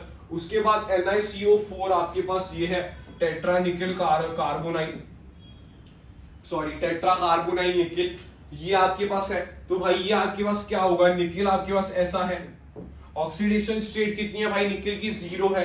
यस, तो यहाँ पे कॉन्फ़िगरेशन क्या होगी सर, 3D8 होगा और 4s2 होगा। जैसे मैंने आपको पिछले वाले अपने सेशन में बताया था कि ये वाला कॉम्प्लेक्स काफी ज्यादा इंपॉर्टेंट है, क्योंकि S आपके पास हाइब्रिडाइजेशन के लिए ऑलवेज नेसेसरी होता है। इसके ये जो 2 इलेक्ट्रॉन्स है वो आपके यहाँ पे आ जाएंगे, ये जो 2 इलेक्ट्रॉन्स है वो आपके यहाँ पे आ जाएंगे। मैंने आपको बताया था कि लिख भी सकता हूँ, यहाँ पे मैं बैक पेयरिंग में लिख भी सकता हूँ। यस, इन लिख के आने की जरूरत नहीं है, लेकिन S के 2 आपके पास यहाँ पे चलेगा। यस सर, तो यहाँ पे क्या हो जाएगा, 3D10 कॉन्फ़िगरेशन हो जाएगा, या फिर 4s2 मतलब 4s0 आपके पास यहाँ पे आ गया। 4s0 का क्या मतलब है सर, ये S अपने पास हाइब्रिडाइजेशन के लिए बचा रहा। यस सर, S बचा रहा, तो यहाँ पे D10 कॉन्फ़िगरेशन तो हो गई, D10 कॉन्फ़िगरेशन तो भाई यहाँ पे हो गई। तो यहाँ पे आपके पास क्या डोनेट होगा, यहाँ पे आपके पास डोनेशन होगा नहीं सर, तो यहाँ पे 10 से में यहाँ पे तो कुछ नहीं होगा, लेकिन भाई यहाँ पे आपके पास एक S का डब्बा पड़ा हुआ है। यस सर, यहाँ पे हमारे पास 3 P के डब्बे पड़े हुए हैं, तो ये जो आपके पास कार्बोनाइल है वो इनमें डोनेट कर सकता है। तो ये आपके पहले क्या करेंगे, यस, तो ये आपके पहले हाइब्रिडाइज करेंगे। हाइब्रिडाइज आपके इन्होंने कर दिए, sp3 हाइब्रिडाइजेशन उन्होंने कर लिया, और उन्होंने 4 डब्बे बनाए sp3 हाइब्रिडाइज के, 4 डब्बे बनाए, और चारों में आपके पास क्या है, कार्बोनाइल कार्बोनाइल डोनेट करने आ गए। एक कार्बोनाइल ने इधर किया, एक कार्बोनाइल में इधर, एक कार्बोनाइल ने इधर, एक कार्बोनाइल में इधर। हाँ सर, इन्हें डोनेट करना स्टार्ट कर दिया। तो भाई यहाँ पे हाइब्रिडाइजेशन को ही पूछ लिए, हाइब्रिडाइजेशन को ही पूछ लिए, तो ये आपके पास sp3 हाइब्रिडाइजेशन आ जाएगा। हाँ सर, sp3 हाइब्रिडाइजेशन आ जाएगा। टेट्राहेड्रल सा स्ट्रक्चर इसका देखने को मिलेगा, टेट्राहेड्रल सा स्ट्रक्चर इसका देखने को मिलेगा। मैग्नेटिक मूवमेंट की बात करूंगा तो डायामैग्नेटिक देखने को मिलेगा, डायामैग्नेटिक देखने को मिलेगा। मैग्नेटिक मूवमेंट कैसे देखने को मिलेगा भाई, डायामैग्नेटिक आपको यहाँ पे देखने को मिलेगा, ठीक है, ओके। डायामैग्नेटिक यहाँ पे आपके पास देखने को मिलेगा। ये वाला कॉम्प्लेक्स कैसा था, शेप भी इनके लिख देता हूं कॉम्प्लेक्सेस के। ये वाला आपके पास क्या था भाई, ऑक्टाहेड्रल था, ऑक्टाहीड्रल आपके पास ये वाला था। वेरएस ये वाला आपके पास क्या होगा, ये वाला आपके पास होगा sp3 वाला, दैट इज टेट्राहेड्रल, sp3 वाला दैट इज टेट्राहेड्रल। तो ऐसे सवाल आपको देखने को मिल सकता है। 3 मार्कर सवाल है, रिप्रेजेंटेशन आपको यहाँ पे अच्छा करना होगा ताकि भाई आपको मार्क्स अच्छे से मिल सके, ठीक है। समझ में आ गई बात? ओके सर, कंसेप्ट भी थोड़े बहुत अपने रिवाइज हो चुके हैं, ठीक है, समझ में आ गया। तो दोनों ही आपके हो चुके हैं और ऐसे सवाल आने के चांसेस अच्छे खासे होते हैं, ठीक है। समझ में आ गई बात? यस, ये अपन ने पहला वाला पार्ट किया, ये अपन ने दूसरा वाला पार्ट कर लिया यहाँ पे। ओके, तो बढ़ जाओ आगे। यस सर, बढ़ जाइए आगे, ठीक है। ओके, ये वाला भाई 3 मार्कर छोटा सा सवाल मुझे लग रहा है यहाँ पे। Answer the following about the complexes. तो कॉम्प्लेक्सेस देख के भी कभी कभी आपको आंसर करना आना चाहिए। जैसे कि आपके पास Fe F6 3 माइनस आपके पास यहाँ पे है। तो पहली बात, जैसे मैंने आपको स्टेप्स बताया कि पहले ऑक्सीडेशन नंबर निकालो, इसका होगा +3 ऑक्सीडेशन नंबर, इसका क्या होगा भाई +2 ऑक्सीडेशन नंबर होगा। उसके बाद उसका डी इलेक्ट्रॉनिक कॉन्फ़िगरेशन लिखने की कोशिश करो। यहाँ पे कैसा कॉन्फ़िगरेशन होगा भाई, D5 कॉन्फ़िगरेशन होगा। यहाँ पे कैसा कॉन्फ़िगरेशन होगा, D6 कॉन्फ़िगरेशन होगा। यस, उसके बाद क्या पूछा, write the hybridisation involve in each case. इस केस में कौन सा हाइब्रिडाइजेशन इन्वॉल्व होगा, इस केस में कौन सा हाइब्रिडाइजेशन इन्वॉल्व होगा। सर इस केस में तो हमारे पास 5 है, ये आपके पास वीक फील्ड लाइगैंड है। ये वाला लाइगैंड कौन सा है भाई, वीक फील्ड है, WFL लाइगैंड है। WFL का मतलब क्या है, वीक फील्ड लाइगैंड है। इसकी वजह से आपके पास ये, इसका कैसे देखने को मिलेगा भाई, इसका आपके पास पहले वाले का क्या देखने को मिलेगा, sp3d2 देखने को मिलेगा, आउटर ऑर्बिटल कॉम्प्लेक्स देखने को मिलेगा, sp3d2 आपके पास यहाँ पे देखने को मिलेगा। हाँ सर, हमने यहाँ पे निकाल दिया। उसके बाद उसका हाइब्रिडाइजेशन क्या देखने को मिलेगा सर, D6 कॉन्फ़िगरेशन है, यहाँ पे पेयरिंग होगी। पेयरिंग के कारण यहाँ पे आपके पास क्या देखने को मिलेगा, पेयरिंग के कारण यहाँ पे आपके पास कौन सा हाइब्रिडाइजेशन देखने को मिलेगा, D2sp3 देखने को मिलेगा।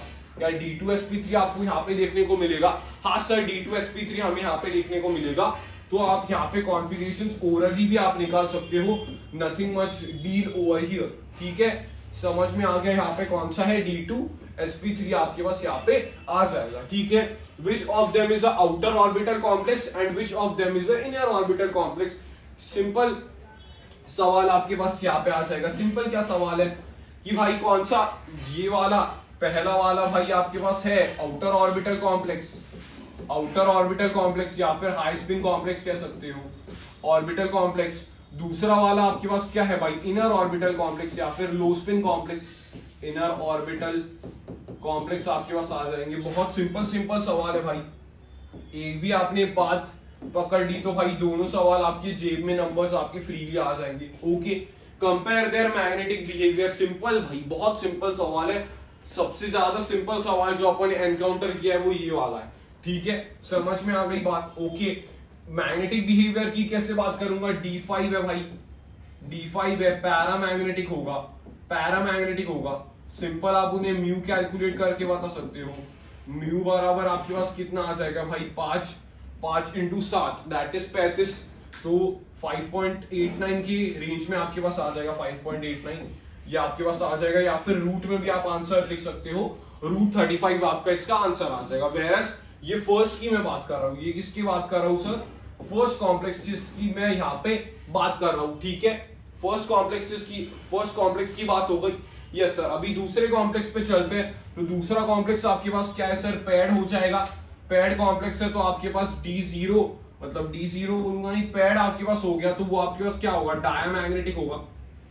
वो आपके पास क्या होगा, डायामैग्नेटिक होगा। तो म्यूज का 0 आ जाएगा, डायामैग्नेटिक होगा बराबर म्यूज का 0 आ जाएगा। तो आप यहाँ पे सिंपल देख सकते हो कि जो पहला वाला अपना कॉम्प्लेक्स था वो क्या था सर, पैरामैग्नेटिक है, पैरामैग्नेटिक है। दूसरा वाला अपने पास क्या है, डायामैग्नेटिक है। हो गई बात, यही पूरा सवाल था, यही पूरा सवाल था कि भाई वो एनालिसिस करवा रहा है, दो इसके ऊपर वो खेलने की कोशिश कर रहा है, तो हमने भी वहां पे खेल लिया। ओके सर, सबको समझ में आया? One of the easiest question है। बढ़ू आगे। यस सर, हाँ, ये आपके पास आ जाएगा वर्नर थियरी। यहाँ पे पूरी वर्नर थियरी की बात लिखी हुई है, लेकिन वर्नर थियरी की आपको अगर बात पता है तो आप सीधा सवाल पे बढ़ सकते हो, ठीक है। तो पढ़ सकते हो आप इसे पॉज करके। ओके, यहाँ पे क्या लिखा हुआ है, 1 मोल ऑफ, ये दिया हुआ है उन्होंने, CrCl3 4H2O precipitates 1 mole of AgCl। 1 mole of AgCl precipitate हुआ, मतलब अगर मैं X में डालता हूं AgNO3 और एक मुझे AgCl मिलता है, मतलब यहाँ पे कितना बाहर Cl रखा होगा X में सर बाहर एक Cl रखा होगा, तो इसका बना दो भाई, ये Cr होगा। यहाँ पे मेरे पास अंदर की तरफ 4 O2 रखे होंगे और 2 Cl2 मेरे पास यहाँ पे पड़े होंगे, और मेरे पास एक Cl बाहर होगा, तो ये उसका कुछ कॉम्प्लेक्स आ जाएगा। यहाँ से भाई सिंपली अपन निकाल सकते हैं इस कॉम्प्लेक्स को। हाँ सर, कॉम्प्लेक्स को निकाल सकते हैं, ठीक है। Right the structural formula of the complex, लिख दिया स्ट्रक्चरल फॉर्मूला तेरे निकालने से पहले। यहाँ पे स्ट्रक्चर फॉर्मूला निकाल दिया अपन ने, ठीक है। प्रेसिपिटेशन का ही गेम है। Okay sir, right the structural formula लिख दिया। And the secondary valency of Cr, secondary valency का मतलब क्या होता है, सेकेंडरी वैलेंसी का मतलब होता है number of sigma coordinate bond, number of sigma coordinate bonds made, coordinated bonds, number of sigma coordinated bonds Cr के साथ कितने बनाए हुए सर, H2O ने 4 बनाए, चार लिगेंड्स आके एक एक बना है, और Cl के 2 लिगेंड्स बना के एक एक बना है, तो टोटल 6 आपके पास आ जाएगा। तो इसकी सेकेंडरी वैलेंसी कितनी हो जाएगी, Sv कितनी हो जाएगी भाई, 6 हो जाएगी। Sv कितनी हो जाएगी, सेकेंडरी वैलेंसी कितनी हो जाएगी भाई, इसकी 6 हो जाएगी, राइट। ओके सर, इसकी प्राइमरी वैलेंसी उसने पूछी नहीं है, लेकिन पूछ भी सकता है। प्राइमरी वैलेंसी का मतलब है स्टैंडर्ड कॉन्सेप्ट्स में उसके ऊपर ऑक्सीडेशन स्टेट, तो ऑक्सीडेशन स्टेट कितना हो जाएगा भाई, +3 हो जाएगा। तो पीवी या फिर प्राइमरी वैलेंसी अगर उसने अभी नहीं पूछी है तो आगे पूछ सकता है, तो प्राइमरी वैलेंसी उसकी 3 हो जाएगी, right. Okay, what is the difference between complex and a double salt, complex and a double salt के ऊपर आपको यहाँ पे डिफरेंस लिखने होंगे कि ओरली में आपको इनके डिफरेंसेस बता देता हूँ कॉम्प्लेक्सेस का और डबल सॉल्ट्स का। मतलब क्या होता है, कॉम्प्लेक्स आपके जो होंगे वो एक्वस सॉल्यूशन में सबके टेस्ट नहीं देंगे, क्योंकि वो कंप्लीटली डिसोसिएट ही नहीं होंगे, इसलिए वो सबके टेस्ट नहीं देंगे। वेराज आपके पास जो डबल सॉल्ट होगा वो सब आयंस के टेस्ट देंगे, ठीक है।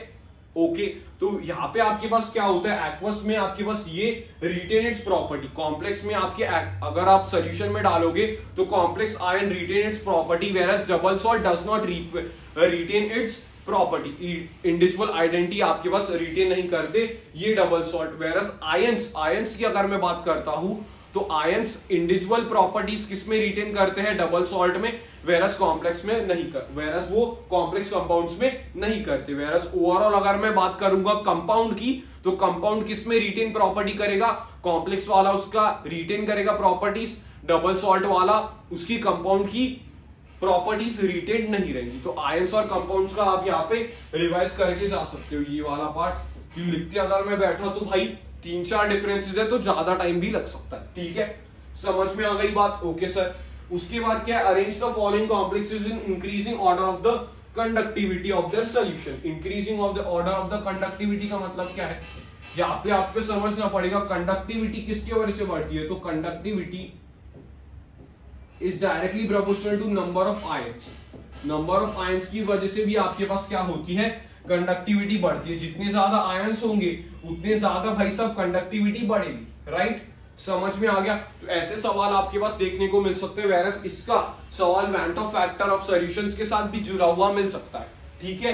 तो यहाँ पे क्या आ जाएगा भाई 0, यहाँ पे आपके पास क्या आ जाएगा भाई 0 आयंस डिसोसिएट हो रहे हैं, यहाँ पे 3 डिसोसिएट हो रहे हैं, यहाँ पे आपके पास 2 डिसोसिएट हो रहे हैं। तो यहाँ पे अगर मैं उन्हें यहाँ पे अगर मैं से नेम करता हूं, अगर मैं से A लिखता हूं, मैं से B लिखता हूं और मैं से C लिखता हूं, तो मैं इसका आंसर का बता सकता हूं कि किसकी कंडक्टिविटी ज्यादा होगी, B वाले की कंडक्टिविटी ज्यादा होगी, फिर C वाले की कंडक्टिविटी ज्यादा होगी, फिर A वाला तो एक ही डिसोसिएट करेगा, तो इट विल नॉट कंडक्ट, ठीक है, आयंस के रूप में टूटेगा ही नहीं। तो BCA आपका आंसर हो जाएगा। अच्छा सवाल है लास्ट वाला, एक कंसेप्चुअल सवाल है, आई होप आपको विजिबल है और क्लियरली समझ में आया कि कंडक्टिविटी का मतलब क्या है, जितने ज्यादा आयंस आपके सॉल्यूशंस में मिलेंगे उतनी ज्यादा आपके पास कंडक्टिविटी देखने को मिलेगी। तो ये भी काफी ज्यादा सिंपल सा सवाल था based on the Werner theory. Werner theory में दो ही कॉन्सेप्ट है, सेकेंडरी वैलेंसी और प्राइमरी वैलेंसी, और उसका प्रेसिपिटेशन और कंडक्टिविटी पे बेस्ड। तो उतने ही उसके ऊपर ही उसने यहाँ पे क्वेश्चन बनाने की कोशिश की थी। ओके, बढ़ता हुआ आगे। हाँ, ये देखो भाई साहब 5 मार्क का सवाल अपने पास यहाँ पे आ चुका है। और राइट द आईयूपीएसी नेम, इसकी आईयूपीएसी नेम लिखनी है। आयन ही अपने पास यहाँ पे दिया हुआ है, तो वाटर है तो अमीन आपके सॉरी एक्वा आपके पास यहाँ पे आ जाएगा, सीएन है तो साइनिडो आपके पास यहाँ पे आ जाएगा, और ईएन है तो आपके पास इथेन डायमीन आ जाएगा। ई से चालू हो रहा है इथेन डायमीन, और ये सी से चालू हो रहा है, तो इथेन वाला सबसे लास्ट में आ जाएगा। तो इसका नाम कैसे आप लिख सकते हो, इसका नाम लिख सकते हो भाई aqua cyanido bis ethane one two diamine cobalt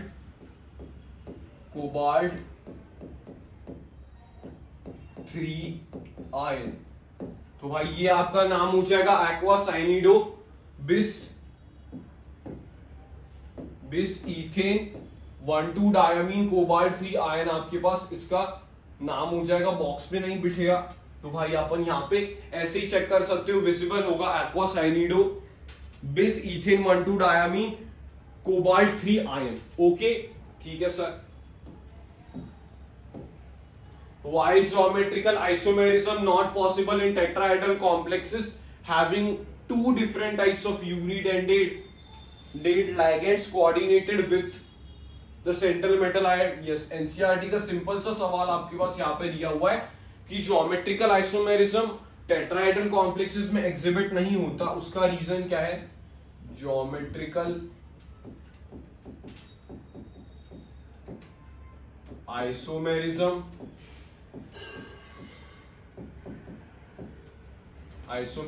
not in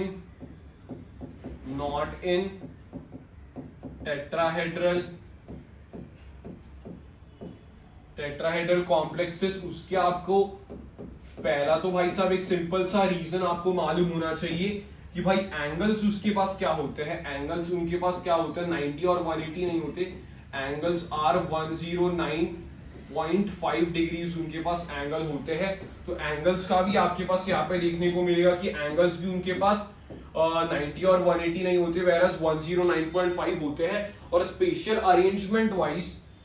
arrangement wise NCERT में एक लाइन लिखी हुई है, they have relatively similar positions. Relatively उनके पास क्या होते हैं भाई, सिमिलर पोजीशंस होते हैं। तो ये आप टेट्राहेड्रल वाला आप चेक करके जा सकते हो, एनसीईआरटी में इसका लिखा हुआ है, एनसीईआरटी के यहाँ पे मेंशन्ड है, इसलिए भाई ये इंपॉर्टेंट सवाल हो जाता है। एनसीईआरटी में लिखा हुआ है कि भाई ज्योमेट्रिकल आइसोमर्स आपकी टेट्राहेड्रल कॉम्प्लेक्सेस नहीं दिखा सकते। यस, लगभग ऑप्टिकल दिखा सकते हैं, लेकिन सारे अलग होंगे तभी ही।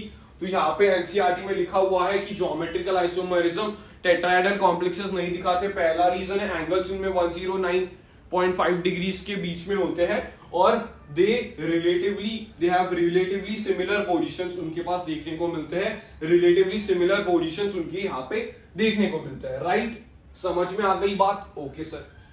Arrange the following complexes in the increasing order of the crystal field splitting energy. Crystal field splitting energy का मतलब और सर ऑर्डर हम पर इसे कैसे अरेंज कर सकते हैं उसका आप यहाँ पे देख सकते हो। अगर मैं बोलता हूं क्रिस्टल फील्ड स्प्लिटिंग एनर्जी ज्यादा होगी तो स्टेबिलिटी जब भी ज्यादा होती है तो एनर्जी रिलीज ज्यादा होती है। तो एनर्जी रिलीज ज्यादा होती है, जैसे मैंने आपको डेफिनेशन बताई थी CFS crystal field splitting energy आपके पास क्या होती है, एनर्जी रिलीज जब ये स्प्लिट होते हैं तो जितना ज्यादा स्टेबिलिटी जितनी ज्यादा होगी उतनी ज्यादा एनर्जी निकलनी चाहिए, उतनी ज्यादा स्प्लिटिंग एनर्जी निकलनी चाहिए। तो यहाँ पे चेक करो स्टेबिलिटी किसकी ज्यादा है। स्टेबिलिटी ज्यादा कभी होती है जब ज्यादा वो स्प्लिट होंगी। तो ज्यादा स्प्लिटिंग कौन करवाता है, स्ट्रॉन्ग फील्ड कॉम्प्लेक्सेस या फिर स्ट्रॉन्ग फील्ड लिगेंड्स या फिर वीक फील्ड लिगेंड्स, बताना। ज्यादा स्प्लिटिंग कौन करवाता है, ज्यादा रिपल्शन देके ज्यादा स्प्लिटिंग कौन करवाता है सर, एसएफएल करवाते हैं as compare to WFL. As compare to WFL SFL करवाते हैं, ठीक है, एसएफएल करवाते हैं, ठीक है। तो लिगेंड स्ट्रेंथ के ऊपर बेस्ड आपके पास यहाँ पे देखने को मिलेगा, ये देखना अरेंज, ठीक है, इंक्रीजिंग ऑर्डर मतलब सबसे कम से सबसे ज्यादा अपने को करना है। तो अगर मैं इसे पहले ही लिख देता हूं कि भाई ये आपके पास ए वाला है, ये आपके पास बी वाला है और ये आपके पास सी वाला है। तो यहाँ पे देखना है बी वाले में तो भाई एसएफएल आपके सॉरी डब्ल्यूएफएल आ रहा है, तो बी वाला सबसे कम होगा। हाँ सर बी वाला सबसे कम होगा।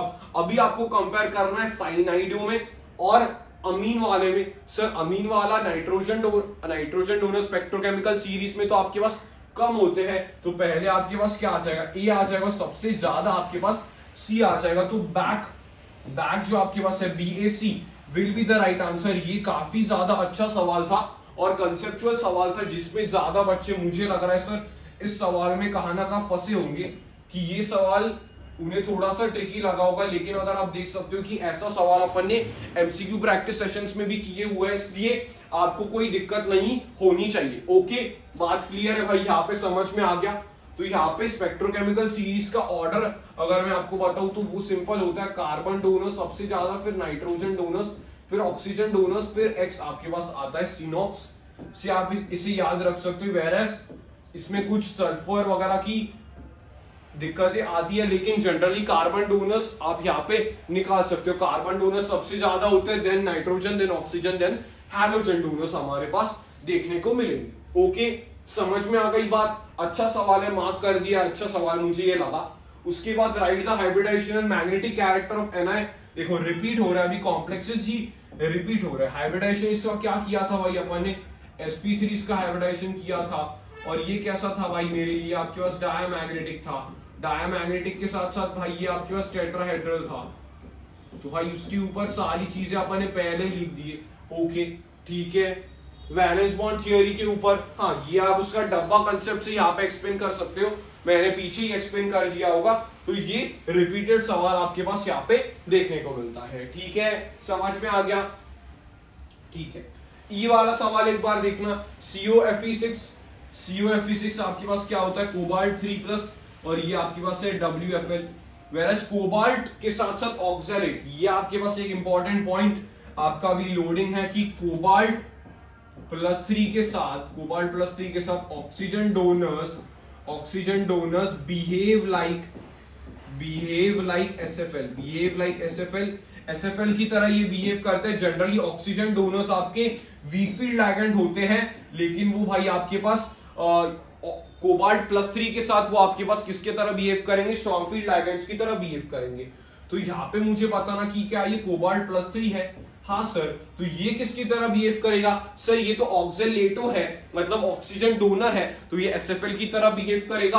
हाँ सर, ये तो SFL की तरह बिहेव करेगा, राइट। ओके, तो मोर स्टेबल कौन है सर, जिसमें स्प्लिटिंग ज्यादा होगी वो मोर स्टेबल होगा। तो ये वाला ज्यादा स्टेबल होगा एज कंपेयर टू ये वाला। तो ज्यादा स्टेबल आपके पास कौन सा होगा, ए बी मार्क कर देता हूं मैं, ए वाला, और बी वाले में बी वाला आपके पास क्या होगा सर, ज्यादा स्टेबल होगा। The reason comes over here, B का रीजन और एक आप एक्सप्लेन कर सकते हो, चिलेट इफेक्ट की वजह से, रिंग फॉर्मिंग इफेक्ट की वजह से भी आपकी स्टेबिलिटी बढ़ती है। चिलेट कंपाउंड्स आपके पास ज्यादा स्टेबल होता है then compare to normal coordination compounds. ठीक है, 2 में वो बात क्या पूछ रहा है, द हाई स्पिन कॉम्प्लेक्स क्या है, जिसमें स्पिन ज्यादा होगा। तो सर ये आपका पेयरिंग होगा यहाँ पे, तो यही आपके पास आंसर होगा। तो इसका आंसर आपके पास ए होगा। ए आपके पास क्या होगा, हाई स्पिन कॉम्प्लेक्स होगा या फिर आउटर ऑर्बिटल कॉम्प्लेक्स होगा। आप बना के भी यहाँ पे चेक कर सकते हो, अपन ने सिंपल लॉजिक से यहाँ पे निकाल दिया, right. Okay, what is the difference between एम्बीडेंटेड ligand और बाइडेंटेड लिगैंड के ऊपर का डिफरेंस क्या है। एम्बीडेंटेड ligand have two donor atoms but only one donate at a time, donate at a time. ये आपके पास एम्बीडेंडेड के ऊपर होता है कि भाई एम्बीडेंडेड वो मोनोडेंडेड लाइगेंड ही होता है, लेकिन उसके डोनर साइड्स दो होते हैं, लेकिन जब भी वो बॉन्ड फॉर्मेशन करता है तभी एक ही साइड से वो डोनेट करेगा। वेरस बाइडेंडेड लाइगेंड आपके पास क्या होता है, बाइडेंडेड लाइगेंड आपके पास क्या होता है, donates by two at a time, ये आपके 2 सिग्मा कोऑर्डिनेट बॉन्ड बनाता है, इसलिए उसे बाइडेंडेड कहा गया है कि एक टाइम पे ही वो आपके 2 सिग्मा कोऑर्डिनेटेड बॉन्ड बनाता है, इसकी वजह से उसे बाइडेंडेड लाइगेंड कहा गया है। डोनेट्स बाय 2 मतलब दो नाइट्रोजन से अमीन में वो दोनों एक साथ डोनेट करेंगे, donates by 2 at a time, दोनों के साथ एट अ टाइम डोनेट करेगा बाय 2, कंप्लीटली बाय 2, और ये only one donate at a particular time. तो ये आपके पास इसकी डेंसिटी पूछेगा तो ये यूनिडेंडेड लाइगेंड की ही कैटेगरी में आएगा, और इसकी डेंसिटी पूछेगा तो ये आपके पास बाइडेंडेड या फिर डाइडेंडेड में आ जाएगा। ठीक है, समझ में आ गई बात? Yes sir. ये वाला देखना, right the electronic configuration of D5 configuration. ऐसे सवाल बहुत ज्यादा रिपीट हुए भाई 2025 वालों के लिए, 2025 जिन्होंने दिया था उनमें बहुत ज्यादा रिपीट हुए हैं कि ये T2G और EG वाला। तो जब भी आपके पास पेयरिंग एनर्जी कम होगी तो पेयरिंग होगा, तो यहाँ पे क्या होगा भाई, T2G 5 और EG 0। और दूसरा कंडीशन क्या है, जब भी आपके पास पेयरिंग ज्यादा होगी तो ऊपर जाएगा, that is T2G 3 and EG 2 आपके पास आ जाएगा। क्या ये दोनों आपके पास बातें क्लियर है? क्या दोनों आपकी जो बातें हैं वो आपको क्लियरली समझ आए? दोनों बातें आपको क्लियरली समझ आए? एक मिनट, दोनों बातें आपको समझ में आए कि EG और T2G का अपन ने कैसे निकाला? ठीक है, EG और T2G का अपन ने कैसे निकाला? क्या दोनों बातें आपको समझ में आई? EG और T2G का अपन ने कैसे निकाला? ओके सर, तो इसे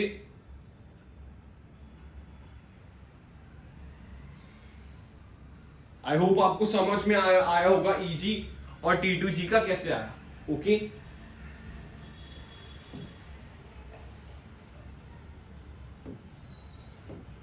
ठीक है, तो ये बॉक्स कर लेता हूं, ये वाला बॉक्स कर लेता हूं। राइट, समझ में आ गई बात? यस, ये अच्छे सवाल है आपके पास, ये 5 मार्क का अच्छा है।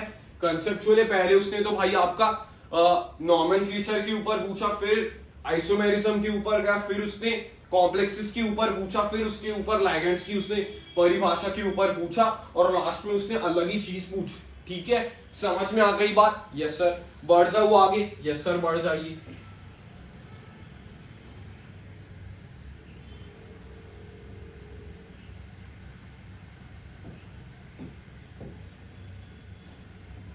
Answer any 5 of the following, सारे ही आंसर करने की कोशिश करेंगे। How is crystal field energy related to tetrahedral? Octahedral और टेट्राहेड्रल का कैसे रिलेटेड है पहले ही बचा चुका हूं। Delta T is equals to 4/9 of times of delta O, पहले ही बता चुका हूं, ताकि भाई ये सवाल आते रहते हैं भाई कॉम्पिटिशन में भी और नॉर्मल में भी इसके सवाल पूछे जा सकते हैं, तो ये आपको याद रखना काफी इंपॉर्टेंट हो जाएगा, याद रखना जरूरी है। Yes, right the IUPAC name. फिर से IUPAC नेम की बात कर रहा है, होमवर्क दे देता हूं यहाँ पे, होमवर्क में आप कमेंट करना है इसका IUPAC name.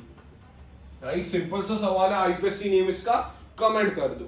Yes, right the geometry and magnetic behaviour. Simple, वही कॉम्प्लेक्स आया, NI वही कॉम्प्लेक्स आ रहा है भाई, वही कॉम्प्लेक्स आ रहा है। उस कॉम्प्लेक्स के बारे में क्या क्या पूछा है, ज्योमेट्री क्या होगी भाई, टेट्राहेड्रल देखो कितना इंपॉर्टेंट कॉम्प्लेक्स है वो, उसके ऊपर ही 25 में अलग अलग जगह पे मिक्स करके सवाल पूछे है। ठीक है, और आपके पास मैग्नेटिक बिहेवियर, ये आपके पास डायमैग्नेटिक आ जाएगा, डायमैग्नेटिज्म। ठीक है, what type of isomerism is seen? देखो यहाँ पे 2 डब्बे हैं, 2 डब्बे में आपकी लाइगैंड चेंज हो जाएंगे 2 डब्बे में, तो ये आइसोमेरिज्म क्या कहा जाता है? 2 डब्बों वाला कोऑर्डिनेशन आइसोमेरिज्म। कौन सा आइसोमेरिज्म कहा जाता है इसे? कोऑर्डिनेशन आइसोमेरिज्म कहा जाता है। आइसोमेरिज्म, तो आइसोमेरिज्म के ऊपर 5 मार्कर में ज्यादा सवाल देखने को मिल सकता है कि भाई वो पहले टाइप के सवाल आते हैं कि वो आइसोमर्स बनवा ले, दूसरे टाइप के सवाल आते हैं वो पूछे कि कौन सा आइसोमर है। तो यहाँ पे उसने पूछने की कोशिश की, तो भाई ये आ गया कि for coordination compound on basis right the electron. देखो ये सवाल गया है, वैसे ये सवाल चला गया शायद से, नीचे वाला तो ये छोड़ दो अभी। For coordination compound on crystal field theory से इलेक्ट्रॉनिक कॉन्फ़िगरेशन वही होगा, D5 वगैरह वाला वही होगा ज्यादा से ज्यादा, ठीक है। तो ये आपके पास कोऑर्डिनेशन आइसोमेरिज्म है। बढ़ जाओ आगे, काफी छोटा था। अभी देखो 2-2 मार्कर सवाल कुछ अपन यहाँ पे डिस्कस करेंगे, 2-2 मार्कर सवाल आपके यहाँ पे आ जाते हैं, राइट। तो exhibit similar magnetic behaviour and why. कौन कौन से होते हैं जो मैग्नेटिक बिहेवियर सिमिलर से बिहेव करते हैं। तो पहली उसने बात लिखी हुई है मैग्नीशियम उसने यहाँ पे क्यों दिया हुआ है, क्योंकि भाई कुछ तो उसका रीजन होगा। एटॉमिक नंबर 2, तो उसका इलेक्ट्रॉनिक कॉन्फ़िगरेशन लिखो सर 1s2, आपके पास आ जाएगा 2s2 और 2p6 और आपके पास आ जाएगा 3s2। I hope correct to भाई, हाँ यस सही है। आपके पास कॉन्फ़िगरेशन आ जाएगा मैग्नीशियम का। मैग्नीशियम में आप देख सकते हो कि भाई सारे ही इलेक्ट्रॉन्स आपके पास पेयर्ड है, मतलब ये डायमैग्नेटिक है। हाँ सर। क्रोमियम आपके पास क्या है सर, क्रोमियम आपके पास क्या है, कॉन्फ़िगरेशन आपके पास यहाँ पे रिवाइज होंगे। क्रोमियम आपके पास क्या है सर, 3d5 है और सर 4s1 आपके पास यहाँ पे है। सारे ही अनपेयर्ड इलेक्ट्रॉन्स है। आयरन आपके पास क्या है भाई, 3d5 है, 3d6 है और 4s2 है आपका आयरन, ठीक है। और आपके पास सिमिलर मैग्नेटिक बिहेवियर किनका है, मॉलीबेडनम आपके पास क्या होता है, इसका ही नीचे होता है CrMoW, लेकिन उसका कॉन्फ़िगरेशन एक्सेप्शनल कॉन्फ़िगरेशन में नहीं आता। वो उसका कॉन्फ़िगरेशन क्या आता है भाई, और 3d 4d 5d, तो 5d4 और 4s 5s 6s2 आपके पास इसका कॉन्फ़िगरेशन आता है। तो वो क्या बोल रहा है कि कौन से जो है वो एग्जिबिट करता है सिमिलर मैग्नेटिक बिहेवियर। तो मैग्नेटिक बिहेवियर यहाँ पे आप कंपेयर करने की कोशिश कीजिए, इनमें क्या क्या होगा सर। ये तो पैरामैग्नेटिक होगा, ये आयरन वाला पैरामैग्नेटिक होगा, ये वाला भी पैरामैग्नेटिक होगा। हाँ तो ये क्या है भाई, आयरन का है, तो ये सारे आपके पास क्या होगा सर, ये वाला पैरामैग्नेटिक होगा, ये वाले क्या होगा, पैरामैग्नेटिक होगा, क्योंकि भाई उसमें अनपेयर्ड इलेक्ट्रॉन्स है। ये वाला आपके पास क्या हुआ, मैंगनीज वाला आपके पास क्या हुआ, मैंगनीज वाला आपके पास क्या हुआ, डायमैग्नेटिक, क्योंकि सारे उसके इलेक्ट्रॉन्स क्या है, जोड़े में उसके बंधे हुए हैं, जोड़े में उसके बंधे हुए हैं। तो पैरामैग्नेटिक आपके पास क्या आ जाएगा, CrFeW, टंगस्टन, मतलब टंगस्टन का लिख दिया, पूछ रहा मॉलीबेडनम का था। अच्छा टंगस्टन का लिख दिया लेकिन पूछ रहा मॉलीबेडनम का था, ठीक है। एमओ का पूछ रहा था, तो एमओ में भी एक्सेप्शनल कॉन्फ़िगरेशन होती है। एमओ में भी आपके पास टेक्नीशियम के पहले आता है, तो एमओ में भी आपके पास इलेक्ट्रॉनिक कॉन्फ़िगरेशन एक्सेप्शनल होगी, दैट इज 3d 4d 5 और आपके पास आ जाएगा 5s1। तो ये कॉन्फ़िगरेशन है, वेयरएस आंसर रिमेन सेम। ये आपके पास डायमैग्नेटिक आ जाएंगे, ये आपके पास क्या आ जाएंगे, डायमैग्नेटिक आ जाएंगे। कौन से, CrMo और Fe आपके पास क्या आ जाएंगे, सिमिलर मैग्नेटिक बिहेवियर शो करेंगे। वाई, क्योंकि उनके पास अनपेयर्ड इलेक्ट्रॉन्स है, इसलिए वो पैरामैग्नेटिक बिहेवियर शो करेंगे। इनके ऊपर पैरामैग्नेटिक बिहेवियर वो क्या करेंगे, शो करेंगे। Yes. Form white salt and Y. कौन से व्हाइट सॉल्ट बनाते हैं भाई, जिंक वाला व्हाइट सॉल्ट बनाता है, जिंक वाला बनाता है क्या, स्कैंडिनियम वाला बनाता है क्या, निकिल वाला बनाता है क्या। निकिल की ऑक्सीडेशन स्टेट अगर अपन +2 चेक करें, +2 भी चेक करेंगे तो हरा कलर का आता है, वो हरा कलर का आता है। वेनेडियम का भी देखोगे तो वो भी आपका अलग अलग कलर का शो कर सकता है। तो इसमें आपके पास dd ट्रांजिशन होंगे, इनके ऑक्सीडेशन स्टेट में इन्हें dd ट्रांजिशन देखने को मिलता है। वेरस जिंक और स्कैंडिनियम अगर मैं देखूंगा, अच्छा सवाल ये पूछा गया है उसने कि जो आपके पास ये है जिंक एंड स्कैंडिनियम, उनकी एक ही ऑक्सीडेशन स्टेट होती है, only one oxidation state, only one oxidation state उनकी प्रेजेंट होती है। और वो कौन से सॉल्ट्स बनाते हैं भाई, वो कौन से ऑक्सीडेशन स्टेट होते हैं, जिंक का +2 oxidation state, that is D10 configuration. तो DD ट्रांजिशन नहीं होगा, हाँ सर नहीं होगा, हाँ सर नहीं होगा। वेरा स्कैंडिनियम का कौन सा वाला ऑक्सीडेशन स्टेट एग्जिस्ट करता है सर, स्कैंडिनियम 3+। स्कैंडिनियम का कौन सा एग्जिबिट करता है, स्कैंडिनियम 3+। तो वो भी आपके पास D0 कॉन्फ़िगरेशन होगा, D0 कॉन्फ़िगरेशन होगा। तो वो भी आपके पास क्या हो जाएगा, व्हाइट कलर्ड, वो भी आपके पास क्या हो जाएगा, व्हाइट कलर्ड हो जाएगा। तो कौन से व्हाइट कलर्ड सॉल्ट एग्जिबिट करते हैं, कौन से व्हाइट कलर्ड सॉल्ट एग्जिबिट करते हैं, तो इसका आंसर क्या आ जाएगा, that will be zinc and scandium, zinc and scandium आपके पास आ जाएगा। तो ये भी काफी ज्यादा कंसेप्चुअल सवाल मुझे लगा कि जो पूछने के चांसेस उसके बनते हैं, ये अच्छा सवाल उसने यहाँ पे पूछने की कोशिश की। तो फर्स्ट वाला सवाल तो काफी ज्यादा इजी था, लेकिन दूसरा वाला सवाल उसने अच्छी कोशिश की कि वो आपके सवालों को इंप्रूव कर सके और सवालों का लेवल थोड़ा अच्छा रख सके। ठीक है, समझ में आ गई बात? Okay sir, let's go to the last सवाल। आपके पास क्या आ जाएगा, लास्ट सवाल आपके पास एक 3 मार्कर सवाल है, चेक करते हैं sir. Are enthalpies of atomisation correctly match, नहीं, enthalpies of atomisation wrongly matched है भाई, रॉन्गली मैच्ड एंथैल्पीज दी हुई है, रॉन्गली मैच्ड अपने पास एंथैल्पीज दी हुई है। रॉन्गली मैच्ड सर कैसे, क्योंकि भाई जिंक से ज्यादा कॉपर की कैसी हो सकती है, जिंक वाले की ज्यादा एटोमाइजेशन दी हुई है, कॉपर वाले की कम दी हुई है। जस्टिफाई योर आंसर, कैसे जस्टिफाई करोगे, अनपेयर्ड इलेक्ट्रॉन्स की वजह से। आपका होमवर्क बनता है भाई अनपेयर्ड इलेक्ट्रॉन्स के ऊपर, बहुत रीजंस मैंने आपको लिखवाए हुए हैं। अनपेयर्ड इलेक्ट्रॉन्स अगर आपके पास ज्यादा होंगे तो इलेक्ट्रॉन्स आपके बॉन्डिंग में बढ़ेंगे, इलेक्ट्रॉन जैसे ही आपके बॉन्डिंग में बढ़ेंगे वैसे आपके पास मेटल मेटल MM बॉन्डिंग आपके पास बढ़ जाएगी। मेटल मेटल बॉन्डिंग अगर आपके पास बढ़ जाएगी तो उसके कारण आपके पास क्या होगा, उसके कारण आपके पास क्या होगा, एटोमाइजेशन बढ़ जाएगा। उसके कारण आपके पास क्या हो जाएगा, एटोमाइजेशन क्या हो जाएगा, एटोमाइजेशन आपके पास बढ़ जाएगा। राइट है, एटोमाइजेशन क्या हो जाएगा, बढ़ जाएगा। सवाल सही है, सवाल सही है और आंसर भी अपन ने यहाँ पे दे दिया है। जिंक की अगर इलेक्ट्रॉनिक कॉन्फ़िगरेशन भी देखोगे तो उसमें फुल्ली कंप्लीटली फिल्ड कॉन्फ़िगरेशन होता है। इसका देखोगे तो कंप्लीटली फिल्ड कॉन्फ़िगरेशन होता है, कंप्लीटली फिल्ड। उसकी ज्यादा ही नहीं हो सकती, सबसे कम उल्टा आपके पास जिंक की देखने को मिलती है, सबसे लोएस्ट एटोमाइजेशन आपके पास जिंक की देखने को मिलती है, क्योंकि वो कंप्लीटली फिल्ड होता है।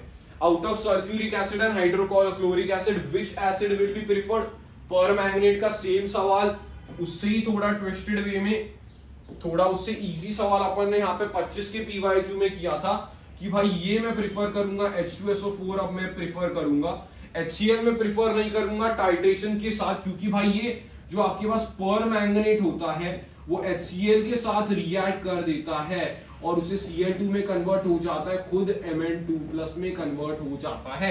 वो खुद रिएक्शन कर रहा है, उसका तो काम अलग अलग था, उसका एक सेल्फ इंडिकेटर की तरह काम था और उसका भाई साहब प्राइमरी स्टैंडर्ड के लिए काम था।